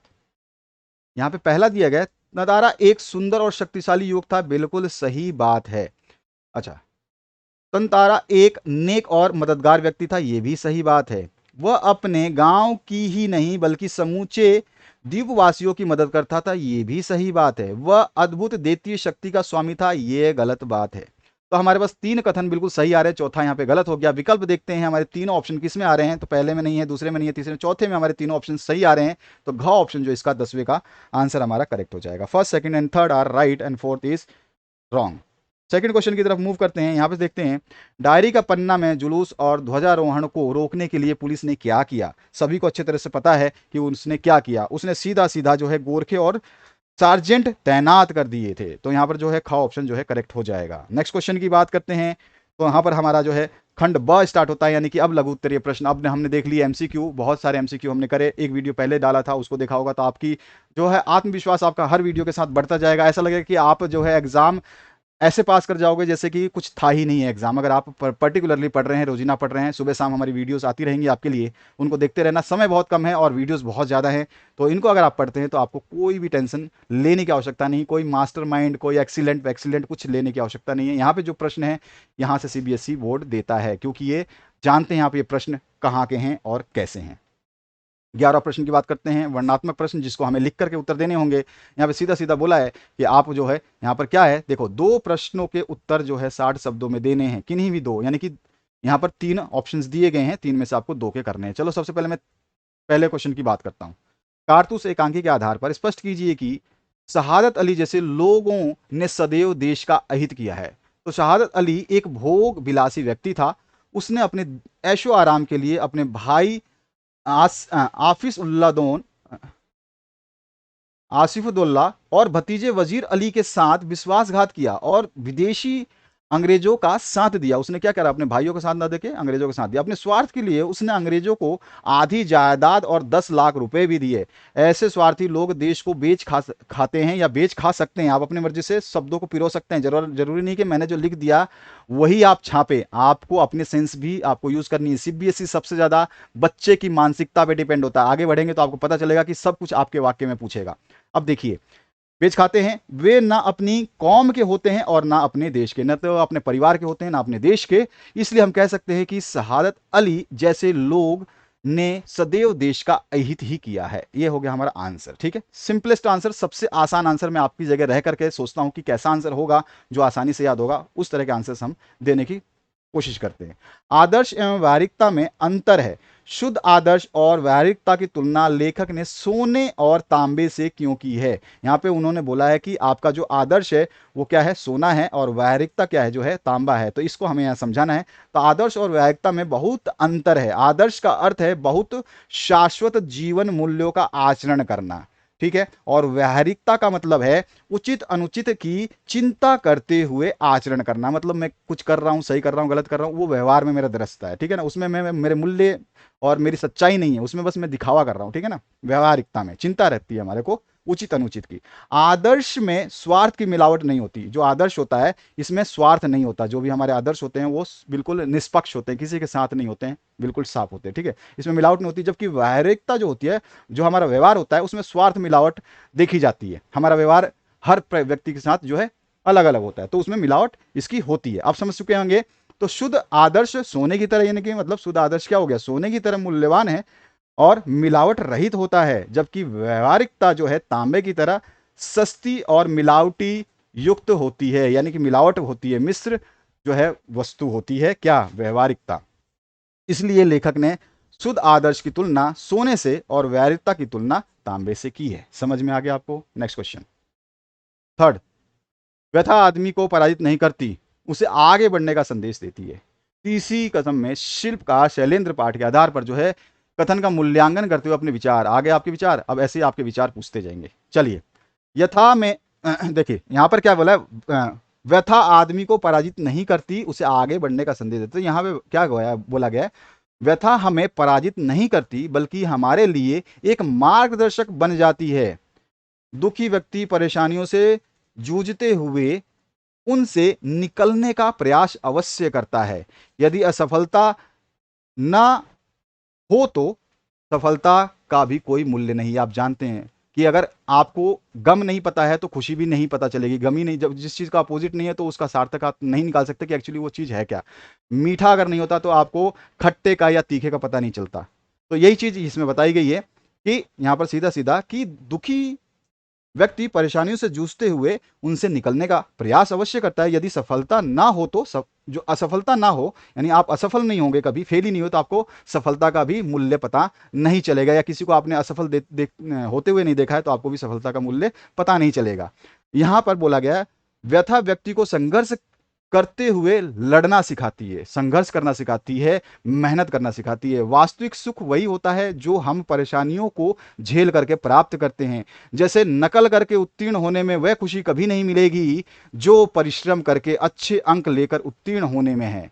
सुभद्रा कुमारी चौहान के शब्दों में हम कह सकते हैं, कष्ट बिना क्या मूल्य तुम्हारा, यानी कि दुख के बिना सुख का कोई मोल नहीं। ठीक है, ये लाइन अलग से मैंने आपको दी है। तो इस तरह से आप जो है आंसर दे सकते हैं अच्छी तरीके से। अगला देखिए, निम्नलिखित प्रश्नों में से किन्हीं दो प्रश्नों के उत्तर 60 शब्दों में आपको देना है। यहां पर एक छोटा सा बहुत प्यारा मुखड़ा दिया है, सांस थमती गई नज़ जमती गई फिर भी बढ़ते कदम को न रुकने दिया। ये गाना आपने सुना है अच्छी तरीके से। तो उपयुक्त पंक्तियों का भाव जो है स्पष्ट करने की बात हो रही है। तो उपयुक्त पंक्तियों के माध्यम से कवि जो है 1962 के युद्ध में हिमालय पर लड़ने वाले सैनिकों की स्थिति बताना चाहता है। इसका भाव यह है कि चीनी आक्रमण के समय भारतीय सैनिकों ने हिमालय की बर्फीली चोटियों पर लड़ाई लड़ी। जमी हुई बर्फ में सैनिकों की सांसें घुटने लगी, अर्थात ऑक्सीजन की कमी के कारण उन्हें सांस लेने में कठिनाई होने लगी और बर्फ के कारण उनकी नसों में खून जो है जमने लगा। फिर भी उन्होंने हार नहीं मानी, उन्होंने मैदान नहीं छोड़ा और वो मरते दम तक आगे बढ़ते गए और शत्रुओं को सीमा से बाहर खदेड़ने में लगे रहे। यही है इस दो पंक्तियों का भाव। आगे नेक्स्ट जो क्वेश्चन है दूसरा, संत कबीर ने मीठी वाणी बोलने से औरों को सुख और अपने तन को शीतलता प्रदान होने की बात कही है। इसको भी स्पष्ट करना है आपको। तो यहाँ पे ज्ञान मार्गी जो कवि हमारे कबीर जी हैं, उन्होंने कहा है कि जी ने मीठी वाणी के महत्व पर प्रकाश डालते हुए कहा है कि जब भी हम मीठी वाणी बोलते हैं तो उसका प्रभाव चमत्कारिक ढंग से सुनने वाले पे पड़ता है। उसकी आत्मा तृप्त हो जाती है, उसके मन में जो क्रोध होता है, घृणा होता है, उसका नाश हो जाता है।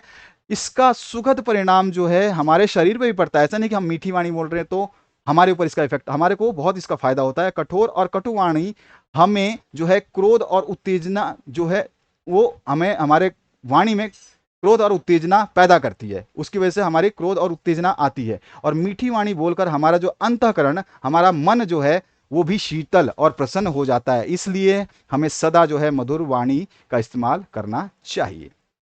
अगला है मीरा के पदों की विशेषताएं। बहुत अच्छी बात है, मीरा की बहुत सारी पदें हैं और मतलब बहुत सारी पदें उन्होंने लिखी हैं। उनकी पदों में सब कुछ एक चीज मिलेगी, जो चीज यहाँ पे मैंने बताई है।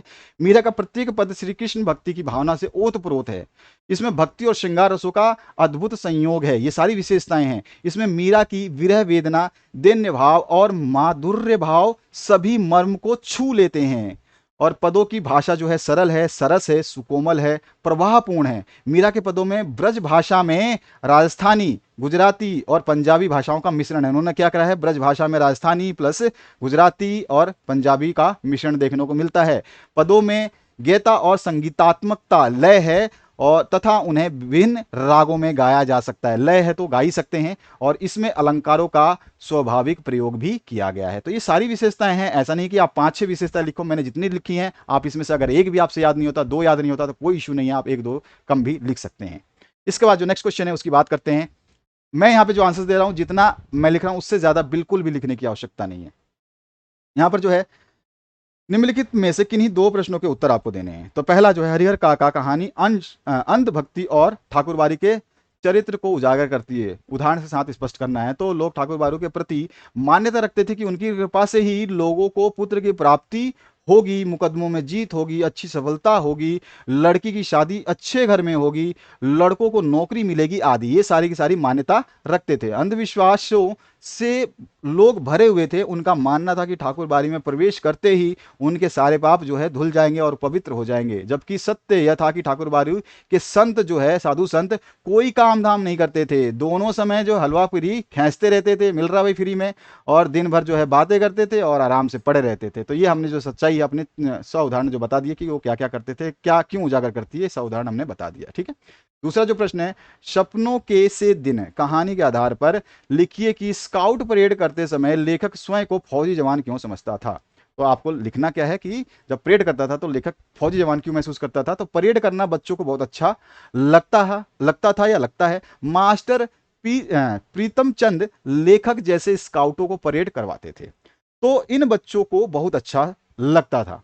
जब प्रीतम चंद सीटी बजाते हुए बच्चों को मार्च करवाते, right turn, left turn, about turn कहते, तब बच्चे छोटी छोटी बूटों की एड़ियों पर दाएं बाएं करते हुए ठक ठक अकड़ कर चलते। तो उन्हें ऐसा लगता था कि मानो वो विद्यार्थी नहीं बल्कि फौजी जवान हो। धुली वर्दी, पॉलिश किए जूते, बूट, जुर्राब पहनकर बच्चे अपने आप को फौजी जैसा महसूस करते थे। अब के बाद नेक्स्ट क्वेश्चन, नेक्स्ट जो क्वेश्चन है उसकी बात करते हैं। तो आगे हम क्वेश्चन नंबर 3 पे, टोपी शुक्ला पाठ के ठाकुर हरिनाम सिंह कौन था। इस पाठ में ठाकुर हरिनाम सिंह कौन था, उसके लड़कों ने टोपी से दोस्ती क्यों नहीं की, उसकी किस भावना का जो है व्यंजक है, उसकी किस भावना का व्यंजक है, यह हमें बताना है। चलिए हम देखते हैं इस क्वेश्चन के आंसर को, तो आपको ज्यादा समझ में आएगा। टोपी शुक्ला पाठ में ठाकुर हरिनाम सिंह बनारस के नए कलेक्टर थे। ठाकुर हरिनाम सिंह को इफ्फन के पिता के इफ्फन के पिता का तबादला हुआ था, तब उसके बाद उसको बनारस का जो है नया कलेक्टर बनाया गया था। ठाकुर हरिनाम सिंह के लड़के इफ्फन के समान सभ्य नहीं थे। इफ्फन था वो ज्यादा मतलब उसके बच्चे सही थे, लेकिन ठाकुर हरिनाम के नहीं थे। उन्होंने अपने पिता के कलेक्टर होने का घमंड था। इनके जो बच्चे थे हरिनाम के, उनको घमंड था कि मेरे पिता कलेक्टर हैं। इसी घमंडी मानसिकता के चलते उन्हें टोपी अपने किसी चपरासी के बेटे जैसा लगता था। वो टोपी को क्या समझते थे कि उनका कोई चपरासी है, उसी के बेटे जैसा वो कंपेयर करते थे। टोपी जब उनसे दोस्ती करने आया, टोपी खुद आगे से जब उसके पास दोस्ती करने आया, तो उन्होंने टोपी के साथ बहुत दुर्व्यवहार किया। बाद में अपने अलेशियन कुत्ते से कटवा भी दिया, उन्होंने कुत्ते से कटवा भी दिया। उसका यह बर्ताव, अपने आप को ऊंचा दिखाना, यह क्या बर्ताव दिखा रहा है कि अपने आप वो बहुत ऊंचे हैं, तथा दूसरों को तुच्छ समझने की दूषित भावना का व्यंजक है। ये चीज मैंने आपको बताई थी कि मैं बताऊंगा आगे चलकर क्या है। दूषित भावना का व्यंजक है, ठीक है। तो ये लिख लेना, दूषित भावना का व्यंजक है। उनकी भावनाएं दूषित है, गंदी है सोच, और जो है कमजोर है, बेकार सोच है। जो 14वां क्वेश्चन है उसके ऊपर आ चुके हैं हम। सीधा सीधा नारी और नौकरी दो गुना। हाँ, अब यहाँ पर मैं आपको थोड़ा सा एक चीज़ एक्सप्लेन करना चाहता था। अगर आप वीडियो में बने हुए तो थोड़ा सा ध्यान समझ लेना, बहुत अच्छी चीज़ बता रहा हूँ। अगर ये आपने ये छोड़ दिया तो बहुत कुछ छोड़ दिया। देखिए, आपके पास हिंदी बी है या हिंदी ए है, ठीक है। अब समस्या क्या होती है, जब ये आपके संकेत बिंदुओं पे निबंध, अनुच्छेद या पोर्टर आपका जो है नोटिस राइटिंग, एप्लीकेशन राइटिंग है, जितने भी आप नीचे के प्रश्न आप देखेंगे इस पॉइंट के बाद, क्वेश्चन नंबर 14 के बाद, तो एक चीज मैं आपको बता दूं कि आप क्या होगा कि आप हिंदी ए पढ़ेंगे या हिंदी बी पढ़ेंगे। अगर आप हिंदी ए पढ़ते हैं तो आप हिंदी बी नहीं पढ़ेंगे, क्योंकि आपके पास है नहीं, आपने लिया नहीं है। अगर आप हिंदी बी पढ़ते हैं तो आप हिंदी ए नहीं पढ़ेंगे। लेकिन मैं आपसे रिक्वेस्ट करूंगा कि हिंदी ए या बी जिसके पास भी है वो दूसरा हिंदी बी या ए जरूर पढ़े, और उसके 14वें प्रश्न से पढ़े। कौन से प्रश्न से? 14वें प्रश्न से हिंदी। अगर आपके पास हिंदी बी है तो आप हिंदी ए का 14वां प्रश्न से स्टार्ट करें, नीचे की तरफ पढ़ना, क्योंकि वहां से एग्जामिनर का बहुत अच्छा मैंने नियम देखा है, कानून देखा है, समझा मैंने पेपर के पैटर्न को। एग्जामिनर हिंदी के बी में जो देता है वो ज्यादातर क्वेश्चन वहां से ना उठा करके जो आपके मतलब अनुच्छेद आधारित है, निबंध आधारित है, वो सारे, वो पोस्टर राइटिंग है या विज्ञापन राइटिंग है, वो क्या करता है, वो देखता है कि बच्चे ने हिंदी बी ही पढ़ा है, ए तो देखा नहीं होगा, तो ए में से उठा के दे देता हूं। है कि सिलेबस वही, सब कुछ वही, लेकिन उठाया प्रश्न हिंदी ए से। अब इसी तरह से हिंदी ए के बच्चे का प्रश्न पत्र में हिंदी बी के जो आपके नीचे निबंध होते हैं या फिर अनुच्छेद होता है, एप्लीकेशन होती है, जो भी ग्रामर सेक्शन टाइप में राइटिंग सेक्शन, वो जो है आपके वहां से दे देता उठा के। यानी कि हिंदी बी में से हिंदी ए को दे देगा, हिंदी ए में से हिंदी बी को दे देगा। तो दोनों बच्चे ने आज तक एक दूसरे को देखा नहीं, तो उनको क्या लगता है, अरे यार ये तो गलती हो गई, मिस्टेक हो गई, पढ़ा नहीं। तो मैं आपको पहले बताता हूँ, ये सबसे 100% प्रॉफिट वाली बात मैंने आपको बता दी। कोई भी जल्दी से आपको ये चीज़ नहीं बताता, ठीक है। एनालिसिस कहता है, आगे बढ़ते हैं।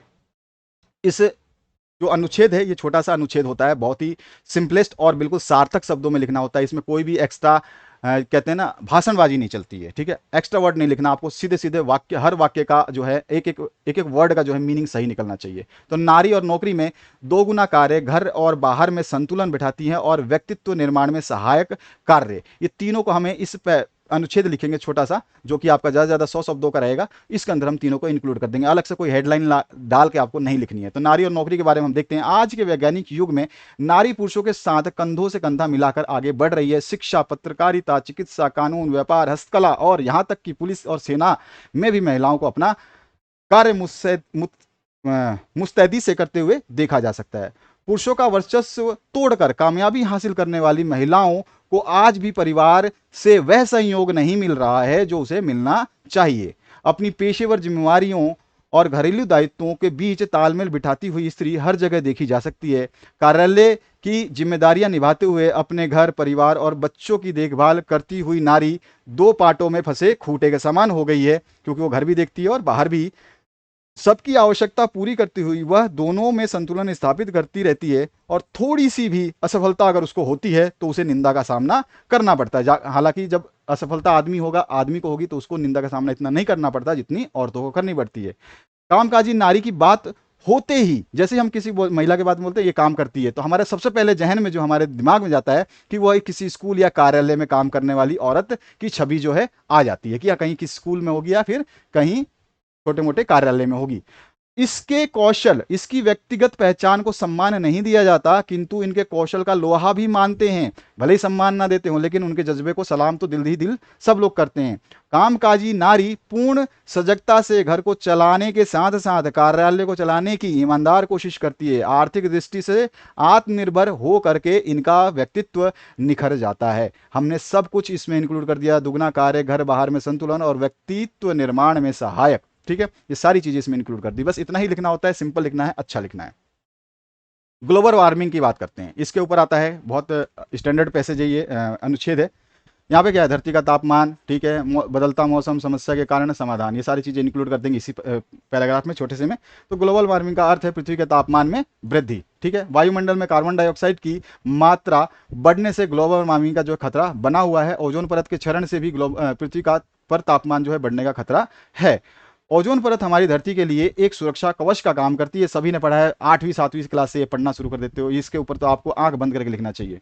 और यह सूर्य की हानिकारक पराबैंगनी किरणों को आने से रोकती है। क्लोरोफ्लोरोकार्बन, जिसको हम CFC कहते हैं, उनके कारण जो है ओजोन में छेद हो रहे हैं। इसके परिणाम स्वरूप पराबैंगनी किरणें जो है सीधे धरती पर आ जाएंगी। पृथ्वी का तापमान फिर बढ़ने लगेगा, अनेक रोग जो है फैलने लगेंगे, अनेक प्राकृतिक आपदाओं से हमारा सामना होगा, जिसमें बाढ़, सूखा, हिमक्षरण यानी कि पहाड़ों का गलना, जो बर्फीली पहाड़ी आदि के दुष्परिणाम हमारे सामने आने लगेंगे। और ग्लोबल वार्मिंग से न केवल मनुष्य बल्कि जीव जंतु, पौधे, सभी, मतलब पूरी प्रकृति प्रभावित होगी। ग्लेशियर के पिघलने से समुद्र का जो है जल स्तर बढ़ेगा, और जो भी समुद्री इलाके में जो लोग रहते हैं तटवर्ती क्षेत्रों में, वो सारे के सारे जलमग्न होने के जो है आशंका भी बढ़ेगी, क्योंकि जब बर्फ पिघलेगा तो पानी बनेगा, और पानी बनेगा तो समुद्र में जाकर के ये जल स्तर को बढ़ाएगा। ग्लोबल वार्मिंग के दुष्प्रभाव से पृथ्वी को बचाने के लिए जीवाश्म ईंधन के उपयोग को कम करना होगा। वैकल्पिक ऊर्जा स्रोतों का पता लगा करके उनका उपयोग करना होगा। क्लोरोफ्लोरोकार्बन की मात्रा पर अंकुश लगाना होगा। ग्रीन हाउस गैसों को बढ़ने से रोकना होगा। वृक्षारोपण को प्रोत्साहन देना होगा, और वन संरक्षण के लिए युद्ध स्तर पर जो है कदम उठाने होंगे। हमें वृक्षारोपण करना होगा। ये सारी समस्याएं जो है हम लोगों को करनी होंगी, तब जाके ग्लोबल वार्मिंग जो है ये कंट्रोल में हो सकती है। अगले प्रश्न की बात करें तो इसमें एक और अनुच्छेद आपसे पूछा गया, परीक्षा से पहले मेरी मनोदशा। ये सबकी होती है, मैंने अपने दिल की बात रखी है यहाँ पर। देखना, जब पढ़ोगे तो आपको लगेगा कि आप अपनी कहानी लिख रहे हो यहाँ पे। तो देखिए, छात्र जीवन हमारे जीवन का सबसे सुनहरा दौर होता है। जब बच्चे मौज मस्ती के साथ साथ खूब मेहनत कर अपने जीवन को एक दिशा देने के लिए प्रयासरत रहते हैं, तब इस जीवन में परीक्षा नाम के एक शब्द से सभी छात्रों को बहुत अधिक डर लगता है, जैसा कि आप अभी महसूस नहीं कर रहे हैं, लेकिन जैसे जैसे एग्जाम टाइम आएगा तो आपका डर, धड़कने, स्टडी मटेरियल, ये चाहिए वो चाहिए, ये मिल जाए वो मिल जाए, सब कुछ आपको एक सेकंड में दिखाई देने लगता है। अब मैं कर दूं, अब मैं कर दूं। तो वो चीज आपको महसूस हो गई इस लाइन से। हो भी क्यों ना, क्योंकि अब जो हमारे परीक्षा से जो डर लगता है, क्यों लगता है, हो भी क्यों ना, क्योंकि इन्हीं परीक्षाओं के मूल्यांकन के आधार पर हमारे भविष्य की रूपरेखा जो है तय होती है। हम क्या बनने वाले हैं, वो यही परिणाम हमारे डिसाइड करते हैं। इसलिए जैसे जैसे मेरी परीक्षाएं नजदीक, अब अपने आत्मकथा हम लिख रहे हैं कि हम कैसा महसूस करते हैं, तो जैसे जैसे मेरी परीक्षाएं नजदीक आ रही थी, मेरे अंदर डर बढ़ता जा रहा था। हालांकि मैं अपना अधिक समय पढ़ाई में ही बिता रहा था, हर समय हर विषय के हर अध्याय को बार बार दोहरा करके याद करने की कोशिश कर रहा था, फिर भी मुझे डर लग रहा था। देखो ये बच्चे ने कितना मतलब अपना मतलब वो बताया कि मैं पढ़ रहा हूं फिर भी मुझे डर लग रहा है। तो आप सोचो कि आपने तो स्टार्ट भी नहीं किया है, तो डर लग रहा था कि कहीं परीक्षा की घबराहट में कुछ भूल ना जाऊं। परीक्षा का तनाव कम करने के लिए मैं थोड़ी देर के लिए शाम को जो है पास के ही पार्क में घूमने भी चला जाता था। परीक्षा शुरू होने के लगभग एक सप्ताह पहले ही मैंने हर विषय की पर्याप्त तैयारी कर ली थी, फिर भी मन में परीक्षा को लेकर के तरह तरह की आशंकाएं थी। आखिरकार परीक्षा का वह दिन आ ही पहुंचा। मैं सुबह जल्दी उठ करके अपनी सारी तैयारी के साथ परीक्षा भवन पहुंच गया। प्रश्न पत्र मिलने से पहले भी मन में डर समाया हुआ था। जब तक बस बस बैठे टेबल पे ही कांप रहे हैं हाथ पैर, समाया हुआ था। लेकिन मैंने अपने आप को तनाव मुक्त रखने का भरसक प्रयास किया। क्यों करा भरसक प्रयास, क्योंकि इसने बोला कि मैं लगभग सप्ताह भर ही सब कुछ कर चुका था। तो ये थी एक मेंटल स्ट्रांगनेस उसके अंदर। आखिरकार हमारे क्लास टीचर ने हमें प्रश्न पत्र दिया। प्रश्न पत्र लेने के बाद मैंने हर प्रश्न को ध्यान से पढ़ना शुरू किया और 10 मिनट तक पढ़ता चला गया। मैंने आपको स्टार्टिंग में कहा था पीडीएफ डाउनलोड कर लेना, पहले पीडीएफ पढ़ लेना, क्वेश्चंस को पढ़ लेना, उसके बाद जब मैं आंसर बताऊंगा तो आपको ज्यादा समझ में आएगा। आप में से मेरे हिसाब से 2% बच्चों ने सुना होगा, 98% बच्चों ने यह काम नहीं किया होगा। ठीक है, कोई बात नहीं, वो आपके ऊपर डिपेंड है, लेकिन यहाँ पे जो चीजें लिखी गई है मैं उसको आपको डिस्क्राइब कर रहा हूँ। तो आपको पढ़ना चाहिए, अपने प्रश्न पत्र को सीखना चाहिए, पढ़ने की आदत डालो। पढ़ने की आदत डालोगे तभी जाके कुछ कर पाओगे। पढ़ाई लिखाई केवल देख करके और किसी ने बोल दिया उसकी सुन करके सीखने की चीज नहीं है। ठीक है, बहुत ज्यादा इंपॉर्टेंट है एक लिसनिंग। ठीक है, आप एक लिसनिंग करो और एक आपका राइटिंग। ठीक है, तो ये बहुत जरूरी है, लिसन और राइट, दो चीजें अगर आप करते हो तो ऑटोमेटिकली जो है आपकी स्टडी बहुत ग्रो कर जाएगी। 10 मिनट तक पढ़ता चला गया। पूरे प्रश्न को पढ़ने के बाद मुझे लगा कि मैं इस प्रश्न पत्र को आसानी से हल कर सकता हूं, क्योंकि मुझे सभी प्रश्न के जवाब याद थे। अब मेरी घबराहट दूर हो चुकी थी और मैं आराम से एक एक कर सभी प्रश्नों के उत्तर लिखने में व्यस्त हो गया। यह अनुच्छेद हमने लिखा जिसमें परीक्षा के नाम से भय को इंक्लूड किया, पर्याप्त तैयारी कर ली थी उसको इंक्लूड किया, और प्रश्न पत्र देख करके जो है भय दूर हुआ उसको भी हमने इसमें इंक्लूड किया। तो इस तरह से आपको यहाँ पे जो दिए गए अंश इनको इंक्लूड करना है, तब जाके आपको कंप्लीट नंबर मिलेंगे। ठीक है, सीबीएसई जो है उन्हीं बच्चों को नंबर देती है जो बच्चे वाकई में मेहनत करते हैं। ठीक है, इसीलिए सीबीएसई में नंबर पाना थोड़ा सा आसान नहीं होता, अपनी स्कोरिंग करना आसान नहीं होता। इसके लिए practice makes a man perfect. Practice करते जाइए, जितने मॉडल पेपर्स में दे रहा हूं पढ़ते जाइए, बिल्कुल घबराहट नहीं होगी और हर क्वेश्चंस आपको याद भी होंगे। सरल लैंग्वेज में दूंगा मैं आपको। जहां पे डाउट होगा आप मुझे कमेंट करिए, हो सकता है वो डाउट में, जैसे अभी एक बच्चे के कमेंट से मैंने आपको सारे डाउट्स दूर किए, सरल वाक्य क्या होते हैं, मिश्र वाक्य क्या होते हैं, या फिर आपके पदबंध क्या होते हैं, सभी कुछ मैंने इसमें समझाया। इस तरह से आगे और वीडियोस जो आएंगे, जहां जहां आपको तकलीफ होगी उसको कमेंट सेक्शन में डालिए, मैं आपके उसके ऊपर विचार करके उनको इंक्लूड करूंगा इन वीडियोस के माध्यम से। 15 जो क्वेश्चन है इसमें पहला प्रश्न पूछा गया है, आपके क्षेत्र में डेंगू के मामले बढ़ते जा रहे हैं, ध्यान रखना। इसके बचाव के लिए नगर निगम के अध्यक्ष के नाम पर एक पत्र जो है आपको लिखना है। 100 शब्द, कोई दिक्कत नहीं है, शब्द को छोड़ो, पत्र लिखना है आपको। ठीक है ना, तो इसके बचाव के लिए किसको देखना है, नगर निगम को। नगर निगम के किसको, अध्यक्ष को। सबसे पहले आप अपना एड्रेस लिख देंगे, कोई भी आप जो लेटर लिखते हैं तो अपना एड्रेस लिख देंगे। ठीक है, सरकारी कार्यालय पत्र में आप अपना एड्रेस ऊपर मेंशन कर देंगे। और जैसे ही आप अपना कोई भी एड्रेस, मैंने जो लिखा है जरूरी नहीं कि आप लिखें, आप अपनी मर्जी से कोई भी एड्रेस लिख सकते हैं। उसके बाद दिनांक डालेंगे, ये डेट आपको ध्यान रखनी है। उसके बाद जिसको आपको लेटर लिखना है उसको हम सेवा में करते हुए किसको लिख रहे हैं, अध्यक्ष को लिख रहे हैं। तो नगर निगम के अध्यक्ष को, तो अध्यक्ष महोदय नगर निगम, और जहां पे हमने अपना एड्रेस डाला उसी का, जयपुर है तो जयपुर। आप दिल्ली में बॉम्बे का थोड़ी लिखोगे, नहीं लिखोगे ना, वहां से थोड़ी बंदा आएगा।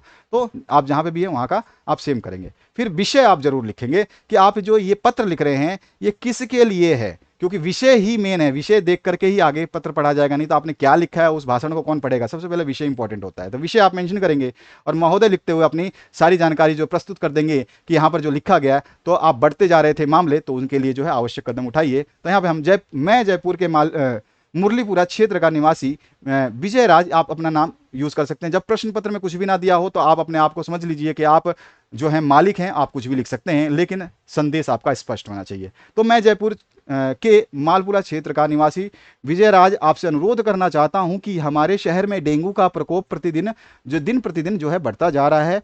इस हेतु रोकथाम की आवश्यकता है। शहर में सफाई अभियान चलाया जाना चाहिए। जगह जगह पर पानी भरे गड्ढों को भरवाना चाहिए। मच्छर मारने की दवा की छिड़काव की आवश्यकता है। अस्पतालों में भर्ती की सुविधाएं बढ़ाई जाएं, क्योंकि लोग जो डेंगू की चपेट में आ चुके हैं उन्हें अत्यधिक मुश्किलों का सामना करना पड़ रहा है। आप सारी की सारी जानकारी जो नगर निगम को लिख रहे हो, तो जानकारियां आपको अच्छी से अच्छी देनी है। जगह जगह ऐसे शिविर लगाए जाएं जिसमें लोगों को समझाया जाए कि डेंगू से बचने की मतलब क्या किया जा सकता है और कैसे बच सकते हैं। आशा करता हूं कि आप मेरे विचारों पर गौर करेंगे और ठोस कदम उठाएंगे। सर धन्यवाद करते हुए प्रार्थी अपना नाम जो है लिख दें। इसके बाद जो नेक्स्ट क्वेश्चन है उसकी बात करते हैं, इसके अथवा पार्ट की। अथवा पार्ट में देखिए, नगर में कल कारखानों से प्रदूषण में हो रही वृद्धि पर चिंता व्यक्त करनी है और दैनिक समाचार पत्र के संपादक को जो है आपको लगभग 100 शब्दों में पत्र लिखना है। सबसे पहले आप अपना एड्रेस, ठीक है, उसके बाद में एड्रेस, जैसे आपका 2 लाइन का एड्रेस होता है, आप अपने घर का एड्रेस लिखो, स्कूल का लिखो, कोई फर्क नहीं पड़ता। नीचे लिखो डेट, ठीक है। जब आपको क्वेश्चन पेपर में ऐसा कुछ भी ना दिया हो कि आप एड्रेस क्या है, आपका नाम क्या है, कुछ भी नहीं है, तब आप बिल्कुल निश्चिंत रहो, आप अपनी मर्जी चला सकते हो। उसके बाद बस आपको देखना है कि लेटर किसको लिखना है। तो दैनिक समाचार पत्र कोई भी है, यहाँ पे नहीं लिखा है कि दैनिक समाचार पत्र कौन सा है। आप हिंदुस्तान टाइम्स को, नव भारत टाइम्स को, किसी भी दैनिक भास्कर को, किसी को भी आप लिख सकते हैं। उसके संपादक को लिखना है। सबसे पहले हम सेवा में संपादक महोदय, सीधा सीधा, और वो संपादक कहाँ का है उसका नाम लिखा। उसके बाद में जो भी एड्रेस, हम दिल्ली में है तो हम दिल्ली ही लिख देंगे, ठीक है। तो यहाँ पे दिल्ली लिख सकते थे, मैं थोड़ा ज्यादा दिल्ली कर दो, बस बात खत्म। उसके बाद विषय जरूर मेंशन करेंगे, जो हमेशा बताता हूं। तो किस लिए आप कर रहे हैं? कल कारखानों से प्रदूषण में हो रही वृद्धि की रोकथाम के लिए मैं कर रहा हूं ना, चिंता व्यक्त करनी है, तो रोकथाम की बात करूंगा या चिंता व्यक्त करने के हेतु। तो यहां पर जो है आप सीधा सीधा रोकथाम हेतु लिखेंगे, तो विषय लिख दिया और सीधा सीधा अपनी विचारों को जो स्पष्ट कर देंगे। महोदय, पिछले 2-3 दशकों से हमारे देश में नगरों का तीव्र विकास हुआ है, यानी कि गांवों से लोग शहर में ज्यादा बसने लगे। नगरों में कल कारखानों की स्थापना इसका मुख्य कारण है। इसके नतीजे से देश की सभी नगरों में प्रदूषण का स्तर खतरनाक सीमा को पार कर चुका है। विशेष रूप से उपनगरीय क्षेत्रों में वायु प्रदूषण एवं धनु प्रदूषण के कारण लोगों का जीना दूभर हो गया है। इस प्रदूषण का लोगों के स्वभाव पर विपरीत प्रभाव पड़ा है। विपरीत मतलब उल्टा प्रभाव पड़ रहा है। लोग दमा, खांसी, श्वास की बीमारियों, फेफड़ों की बीमारियों तथा अन्य प्रकार की बीमारियों के शिकार हो रहे हैं। यह स्थिति चिंताजनक है। सरकार को इसका कोई ना कोई हल जरूर निकालना चाहिए। आप चिंता व्यक्त करते हो, अपनी राय देते जा रहे हो। यदि प्रदूषण में इसी प्रकार से वृद्धि होती रही तो इसका प्रभाव न केवल नगरों तक सीमित नहीं रहेगा, बल्कि पूरी दुनिया के लोग तथा संपूर्ण जीव जगत इसकी चपेट में आ जाएंगे। तापमान में विश्वव्यापी वृद्धि होगी और इसका नतीजा जो है ऐसा आएगा, ठीक है। वृद्धि ही इसका नतीजा आएगा। आप अपने शब्दों में पिरो सकते हैं, मैं केवल आपको लेटर समझा रहा हूं।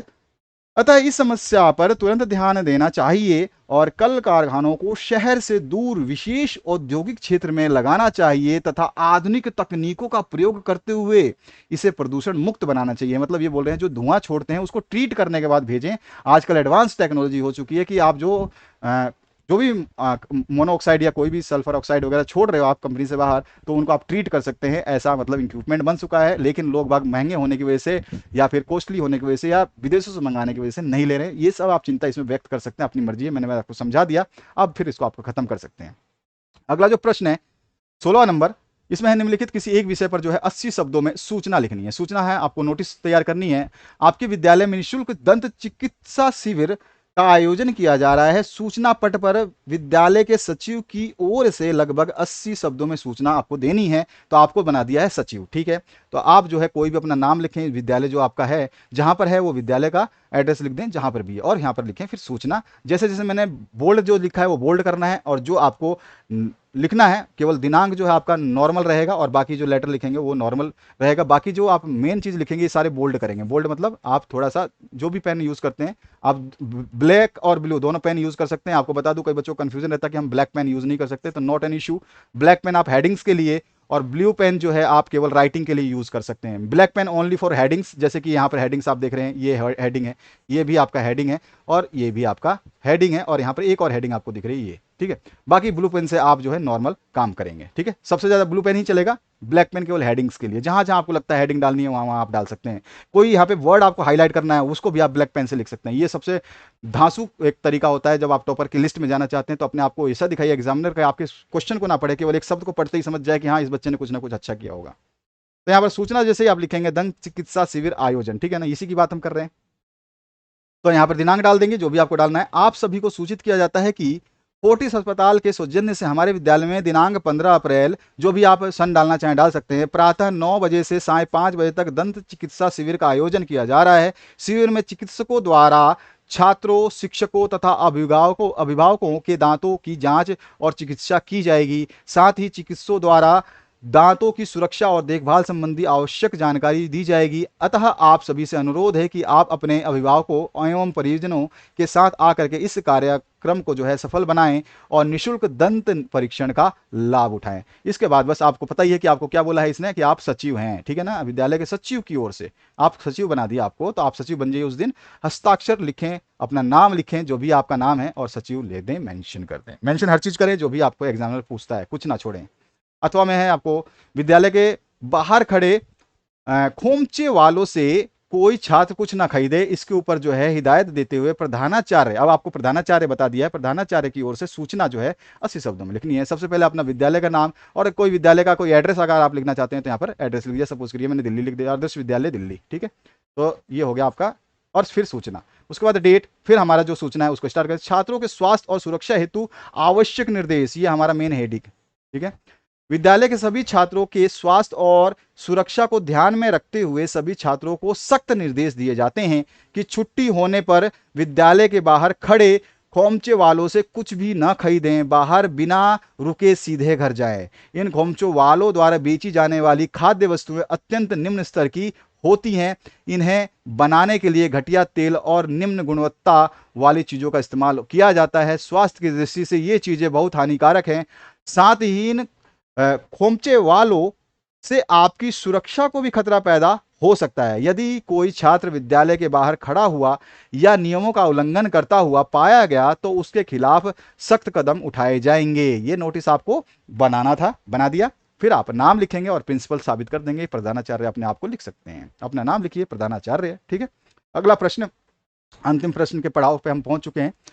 निम्नलिखित में से किसी एक विषय पर जो है 60 शब्दों में विज्ञापन तैयार करना है। तो विज्ञापन आप जानते हैं अच्छी तरह से, एडवर्टाइजमेंट तो आज की जननी है प्रोडक्ट्स की। तो आपके नगर में आयोजित होने वाली भारत की सांस्कृतिक एकता प्रदर्शनी को देखने के लिए लोगों को आमंत्रित करते हुए लगभग 60 शब्दों में एक विज्ञापन तैयार करना है। आपको सीधा सीधा बोल दिया सांस्कृतिक एकता प्रदर्शनी, ठीक है। मेन हेडिंग समझ में आ गई, तो मेन हेडिंग जो है बोल्ड करके आप लिखेंगे सांस्कृतिक एकता प्रदर्शनी। अच्छा, मैं एक चीज और बताना आपको भूल गया कि ये बॉक्सेस जरूर करना, जिस तरह से मैंने ये ग्रीन कलर में बॉक्सेस दिए हैं, ये बॉक्सेस जो है एक एग्जामिनर को संतुष्ट करती है कि बच्चे ने वाकई में कुछ पढ़ा है, तैयारी की है और वो पेपर को हल करना या लिखना जानता है, ठीक है। ये खासियत होती है एक अच्छे उसकी विद्यार्थी की, वो अपने आंसर्स को किस तरह किसी के सामने प्रेजेंट करता है, रिप्रेजेंट करता है। कहते हैं ना सब फर्स्ट प्रेजेंटेशन जो है वो सबसे इफेक्टिव होता है। तो सांस्कृतिक एकता प्रदर्शनी जो आपका मेन हेडिंग हो गया। इसके बाद सीधा सीधा आप जो है वो भी जो भी डेट मेंशन करना चाहते हैं आप अपनी मर्जी से वो डेट मेंशन कर दें, भाई कब से कब तक है, तो दिनांक जो भी आप मेंशन कर देंगे। ये समझ में आ गया।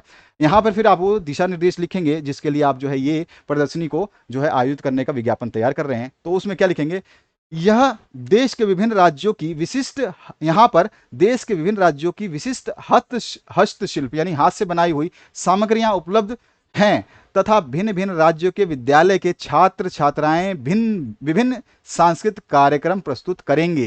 विशेष आकर्षण जरूर लिखेंगे इस तरह के एडवर्टाइजमेंट में, जिसमें क्या होगा, घर की सजावट का सामान, मोमबत्तियां, मिट्टी के बर्तन, पारंपरिक आभूषण, वस्त्र, जूट बैग, कालीन, गलीचे और लकड़ी के झूले। इस तरह से आप विशेष आकर्षण को भी आप हाईलाइट करेंगे। जो चीजें हाईलाइट होंगी वो हाईलाइट ही होनी चाहिए, ठीक है। इसके बाद आप चाहे तो बॉक्स में भी बंद कर सकते हो, कोई इशू नहीं है।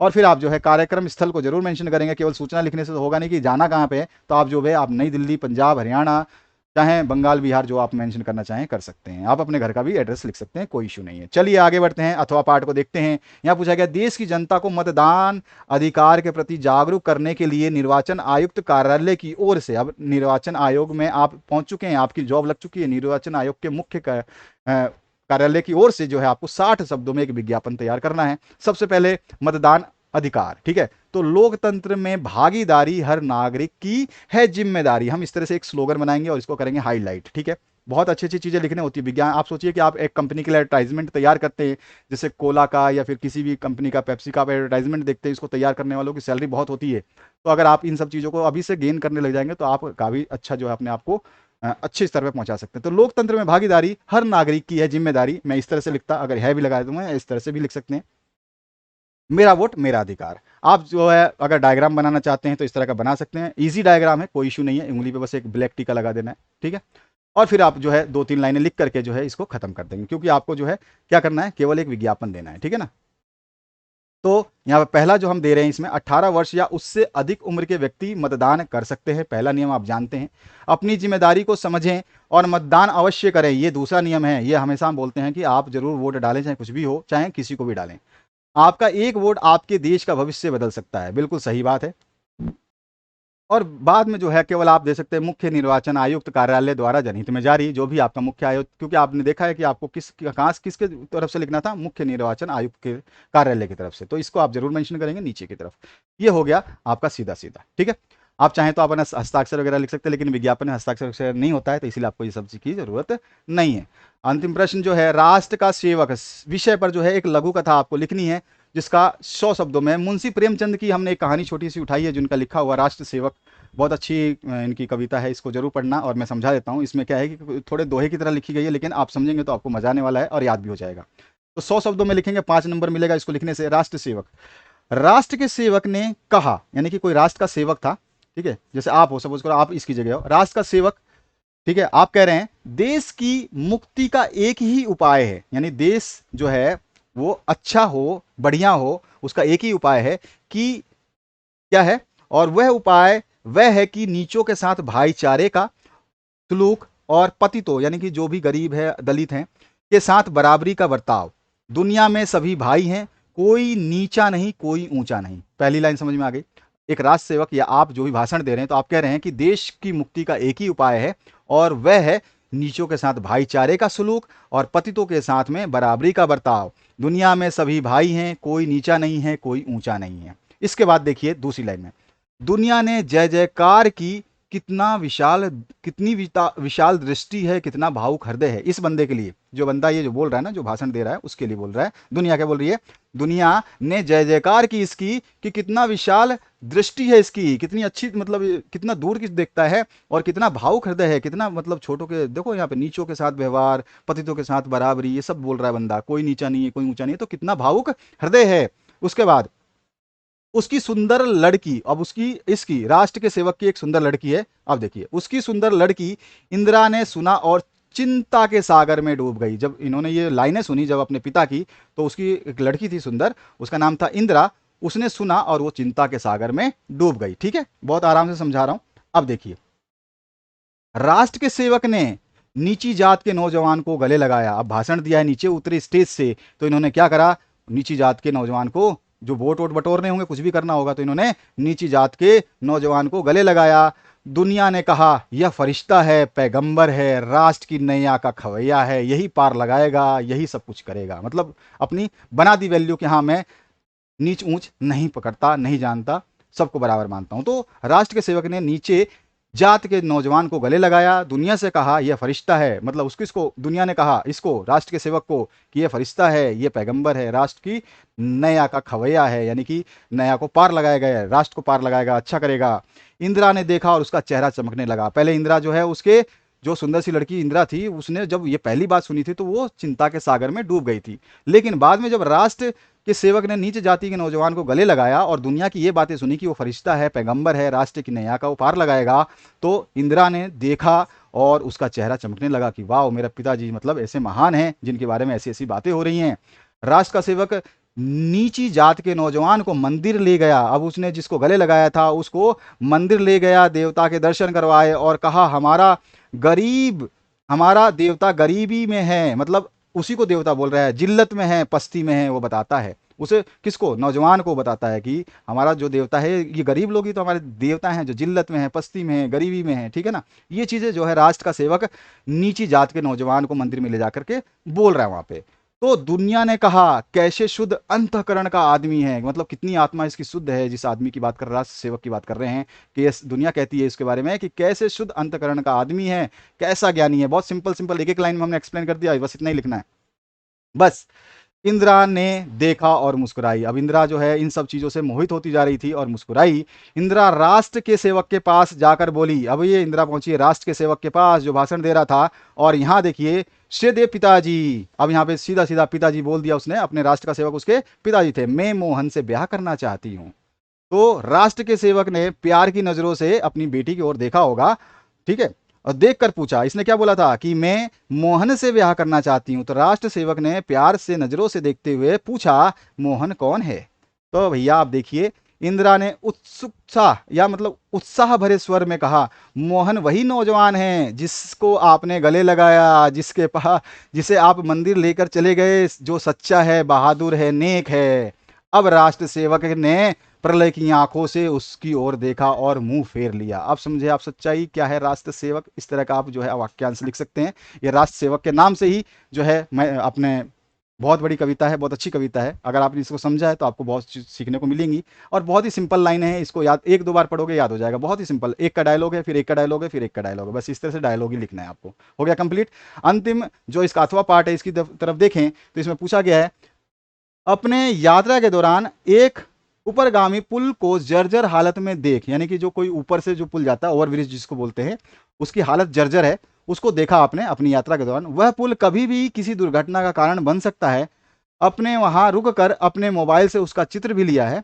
उस चित्र सहित अधिका अधिशासी अभियंता, जो भी आपका अभियंता होगा, चाहे लोक निर्माण विभाग का हो, चाहे कहीं का, जिसका भी नाम दिया है, को पुल की मरम्मत के संदर्भ में जो है आपको एक ईमेल लिखना है। ठीक है, ईमेल कोई सा भी आ सकता है, मैंने बताया था हिंदी अ में से भी आ सकता है, हिंदी ब में से भी आ सकता है। तो ऐसा मत सोचना कि हिंदी अ पढ़ लिया तो ब नहीं। नीचे वाले क्वेश्चन 14 नंबर से नीचे वाले सभी में पढ़ लेना आपस में मिलकर के। ठीक है, बहुत, मैं आपको बता रहा हूँ 100% नंबर लाने की जिम्मेदारी। ठीक है, आपको सीधा सीधा पहले पता है ईमेल लिखने का तरीका क्या होता है। सबसे पहले आपका एड्रेस, दूसरे नंबर पे जिसको भेज रहे हो उसका एड्रेस, तीसरे नंबर पे सब्जेक्ट। बस ये तीन चीज मेन होते हैं। उसके बाद आपको ईमेल में कुछ नहीं, एक प्रार्थना लिखनी होती है, जो आपने स्कूल में प्रार्थना पत्र लिखा है, लेटर लिखा है, उसी तरह से सीधे सीधे किसको लिखनी है। तो आपको बोल रहा है लोक निर्माण विभाग के जो है अधिशासी अभियंता को। तो यहाँ पे सेवा में अधिशासी अभियंता, अभियंता मतलब इंजीनियर, ठीक है ना, हिंदी में इंजीनियर बोलते हैं, अभियंता बोलते हैं इसको। ठीक है, लोक निर्माण विभाग, ठीक है, महोदय, महोदय लिख दिया। महोदय लिख करके सीधा सीधा आप, अच्छा सब्जेक्ट जरूर मेंशन करोगे,